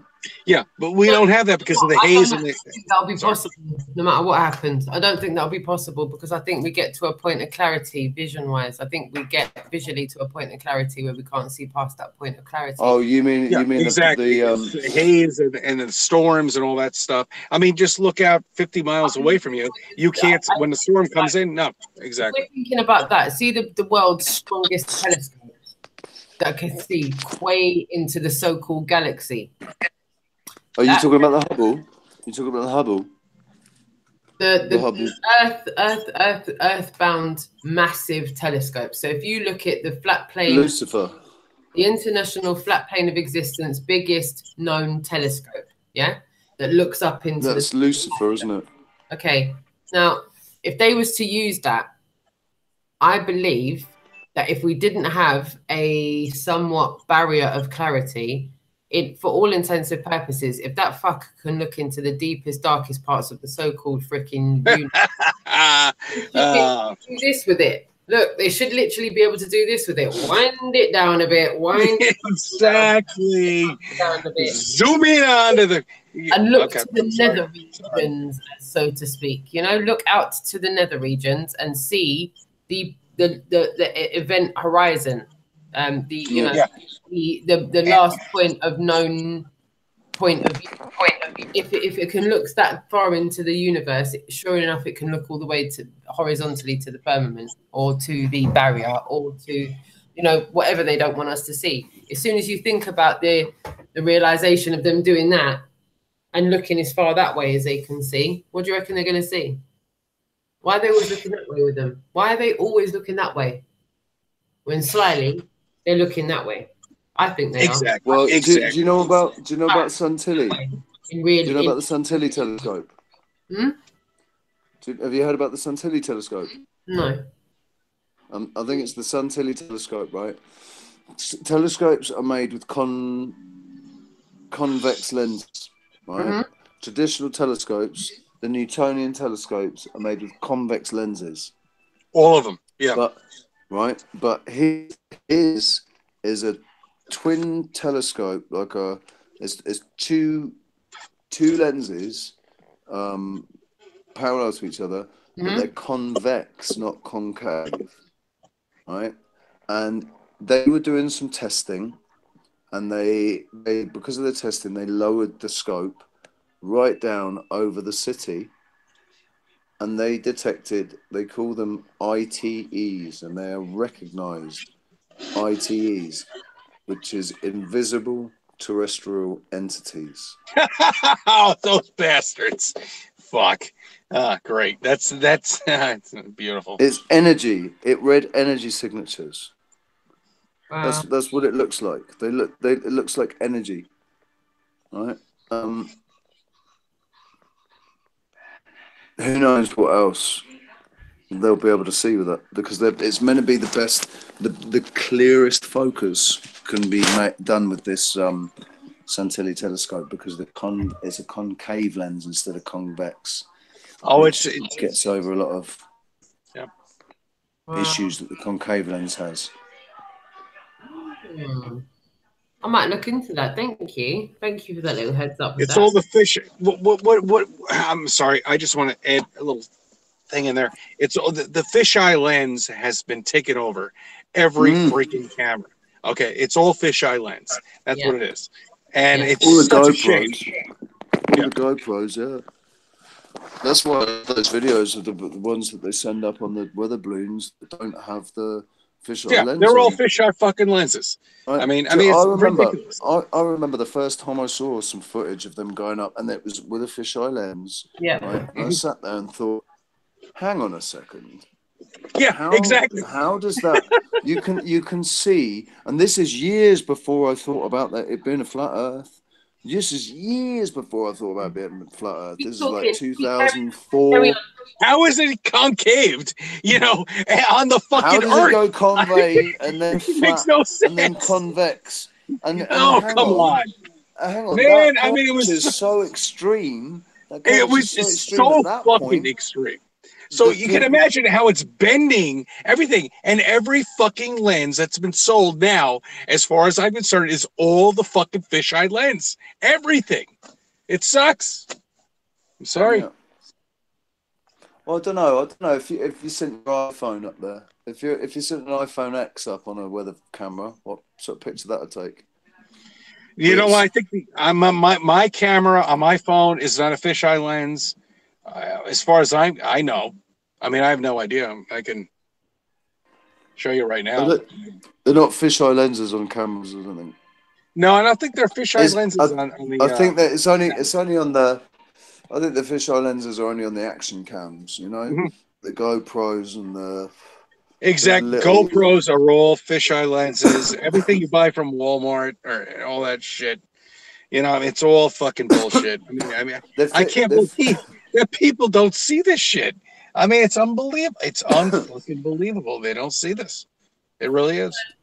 Guys, I really think, that personally, once the masses start to awaken, like, I know I keep stressing this, but like, obviously it's the scientific community and the government equals the reason our children get indoctrinated the way they do in school. Well, I can't see the truth movement getting anywhere until those institutional bodies get overthrown. So unless we start connecting with people that are indoctrinated well enough to unpick the web of lies and rewrite science and rewrite history. One of the things. I'm just to everyone. Go on. Sorry, because I just realised that I'm just totally interrupting you. But one of the things that they learn, one of the things that the elite and all of them that are running the show, and the Germans, everyone's ever tried to take over and change a regime. They go in and they get the kids, right?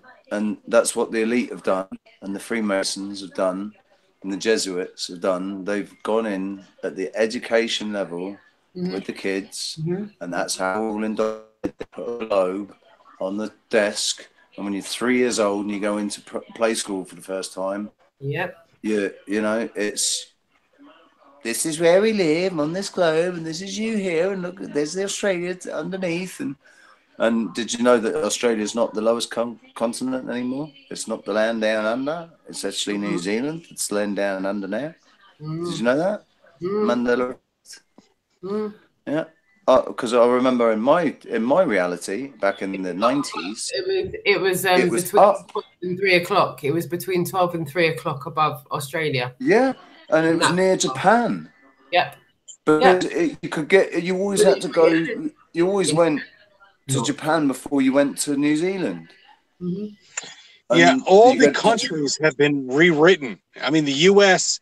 and Australia, New Zealand. I mean, everything has been rewritten in terms of size. We don't even know what the fuck the size is. I started to mention this about quantum of conscience, Matt, about his what he says. That, you know, we can't believe anything, and maybe these things, all these little mistakes, like the JFK assassination, all the things, the 9/11, all these little glaringly obvious mistakes, you know, and the fact that the passports and the identity tag, identification that is always found. Oh, just happens to be found just next to where that thing was, and and they suddenly find all the people that were responsible because of this one passport that just happened to blow out of the plane, blow out of the window, and so they put there deliberately.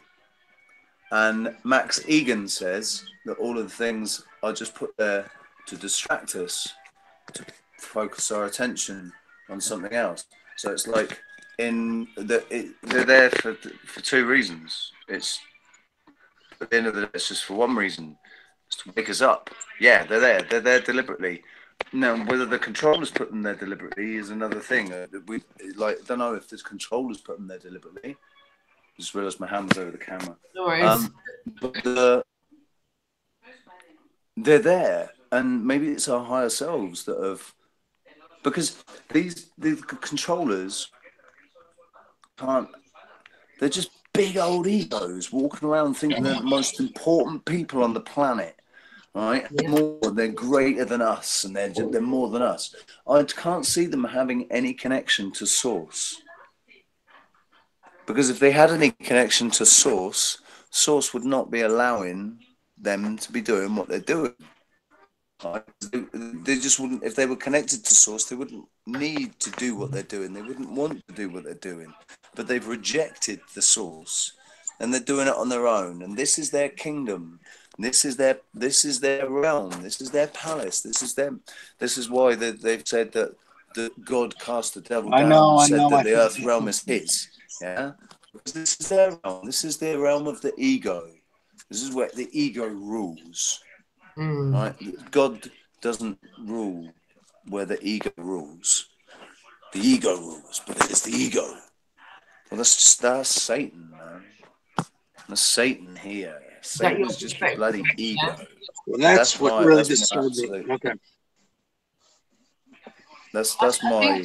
I think that's a battle that we have with ourselves every day, with every human. And that's why the Catholics say that we're born with original sin, and that we have a demon inside us. We have a devil inside us, and that's why we have a little devil, little angel, because the devil, the ego, has been demonized. Where do you think the humiliative side of us comes from? From the soul. From the heart. From the heart. Humility comes from the heart. That's why it begins with H. And where do you think the devil and the ego come from? Up here? From the brain. Purely from the brain. From the fear, right? Because the ego, when the ego forms within the brain, ego is the self-awareness of the avatar. Between the battle between good and evil. Do you think it's within us? It's all within us completely. The battle is completely within us and within our perception. So I've stopped perceiving it as the devil and angels and demons, and I just see it all now as egos or human beings, right? Humans solely driven by ego, right? The Hugh, the avatar, solely driven by the ego, or a human being, which is in contact somehow, maybe not totally connected with, but in contact somehow with the soul, that is being heard somehow. They're getting feelings about things that are contradicting what they're thinking, and You see, I think the battles between the ego and humility. I think that when we are conceived, all of those emotions, like you said, inside the womb are there.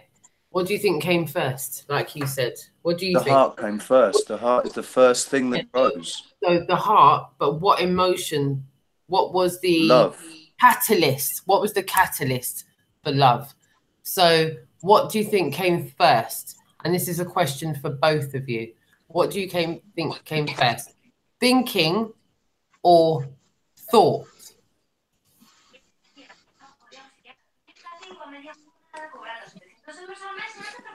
I think first there was 007. I'm telling you, nice meeting you, man. All right, Roxanne, of course, always. I have to tap out. All right, my darling. No worries, man. Take care. See you later, man. Take it easy. Peace. Thank you so much for coming and chilling with us and talking with us. I look forward to doing it again soon. Of course, absolutely. Tomorrow night. Soon. All right, my darling. Take care. God bless. Yeah, what do you think came first, thinking or thought? Isn't that the same thing? I don't know. Don't think it is. I don't think thoughts and thinking are the same thing. I think one has to be a catalyst for the other, right? In order to think, don't you have Doesn't a thought come from a feeling? So it's like a chicken and the egg question, isn't it? What came first, the chicken or the egg? Well,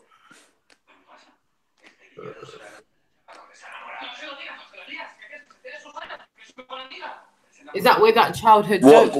What came first, the thought or the word? You know, the childhood joke. Why did the chicken cross the road? Like, what's that all about? Just get to the other side, wasn't it? So, what do you think came first, fear or? What came? I tell you what came first, fear or ego? Inside the womb or outside? Where did that start? What, fear? Oh, yeah, or not just fear. I think fear. We first experienced fear in the moment of birth. I think the moment of birth is a horrifically traumatic event. Yeah. And I think that's when the ego is born, because I think that's when the separation. Right. So when it's connected to the mother.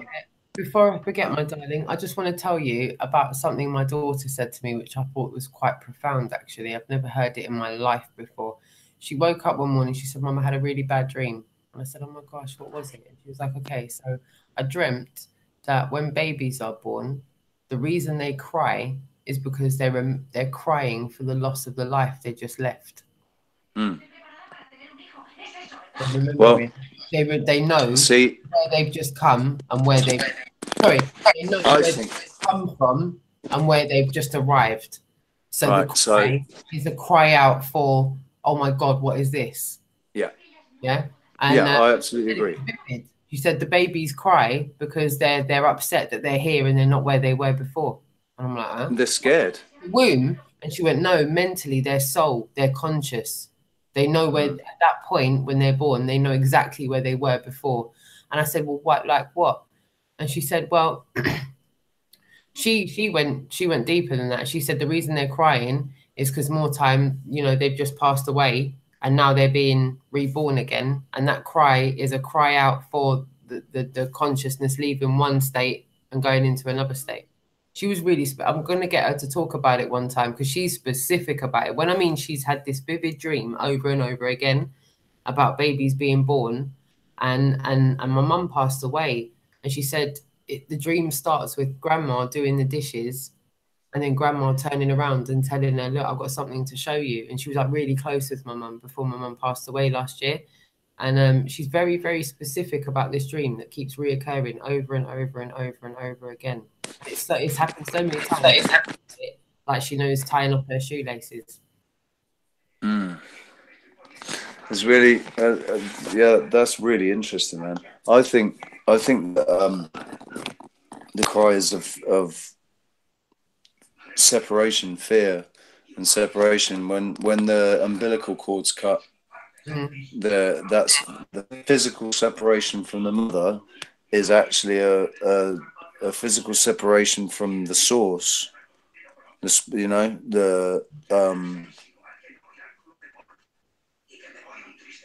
the physical separation from its source. The baby is attached physically to the mother, fed physically by the mother by the umbilical cord. When that's severed, it feels detached and separated and scared. And that's when when the ego is born. In that moment of I believe there's a lot of electric things going on that are quite possibly just beyond our comprehension. Listen, babe, it's 5:20. I'm ready to hit the hay. I just want to say thank you so much for taking. Oh man, thank you. And I really thank you for your. How many people have you got watching now? Let me just. Hold on. Is there anybody still watching? Have we bored everybody? Have I bored everybody's brains out? There's some people in the chat. We've got 33 people watching. Oh, there you go. There's a number that people aren't going to like. Really? Ooh.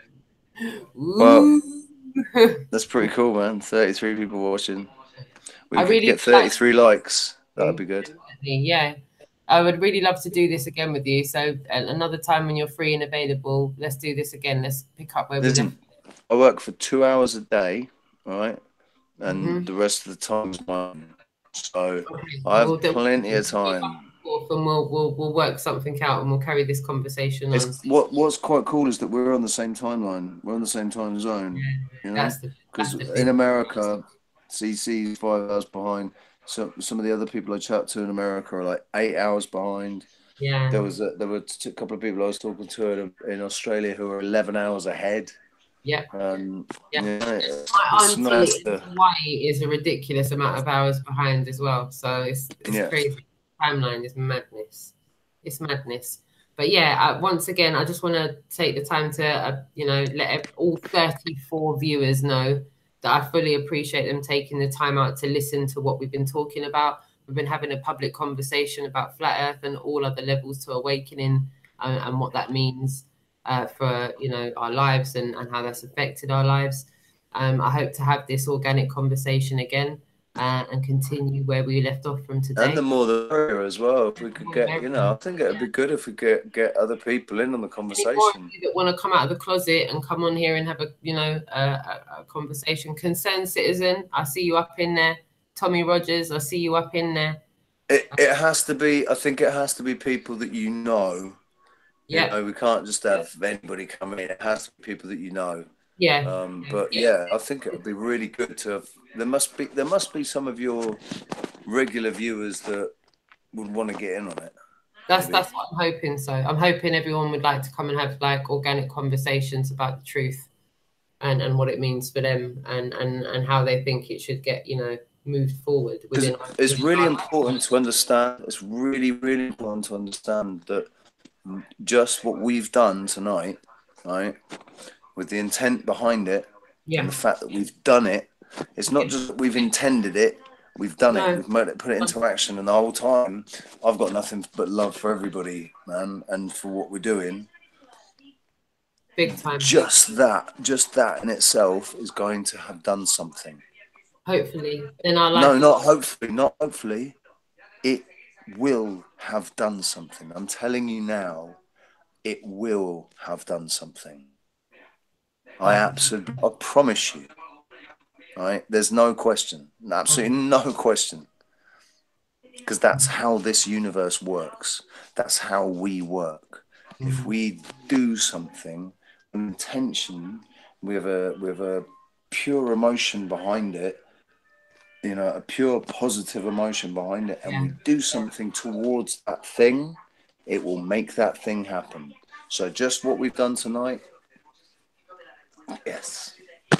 It's awesome. I'm giving you big hugs over the camera, man. Big hugs. Big hugs, man. Big hug and fist pump. Big hugs to everyone in the chat room as well. Big hugs for hanging out with us and conversating us and replying to things that we're saying and being a part of this, man. And listening to this. To many more like this. Yeah. Cheers. And give my love to Bea, my darling. Give big cuddles and kisses to Bea and tell her thank you for being so supportive and allowing you the time to do this. I really appreciate you doing that. Big love and cuddles to Bea. I think she's asleep now, but I'll play her the end of this video tomorrow because she'll say, I don't understand it. I don't want to sit and listen to it all because she doesn't. You know what? With you waffling away until bloody 5:20 in the morning, she's got the patience of a saint, and I greatly appreciate her supporting you to pursue what you're dealing with, because I believe that even if everyone in the family can't wake up, all every family needs is one individual to wake up initially. To be fair, I'm a stubborn bastard, and I haven't given her much choice in it, but. All good. I just kind of said to her, look, I'm sorry, but if you want to be with me, but this is how it is. And this is, at the moment, I can't sleep until 6 o'clock in the morning. So I'm going to do this. Love it. Absolutely love it. And here's to many, many more. Yeah, absolutely. Right. Peace, people. All right, my darling. Thank you very much. Much love, you too. Take care, my darlings. Big hugs. Take care. Big Bye. hugs. Bye. Bye. See you later. Bye. Bye.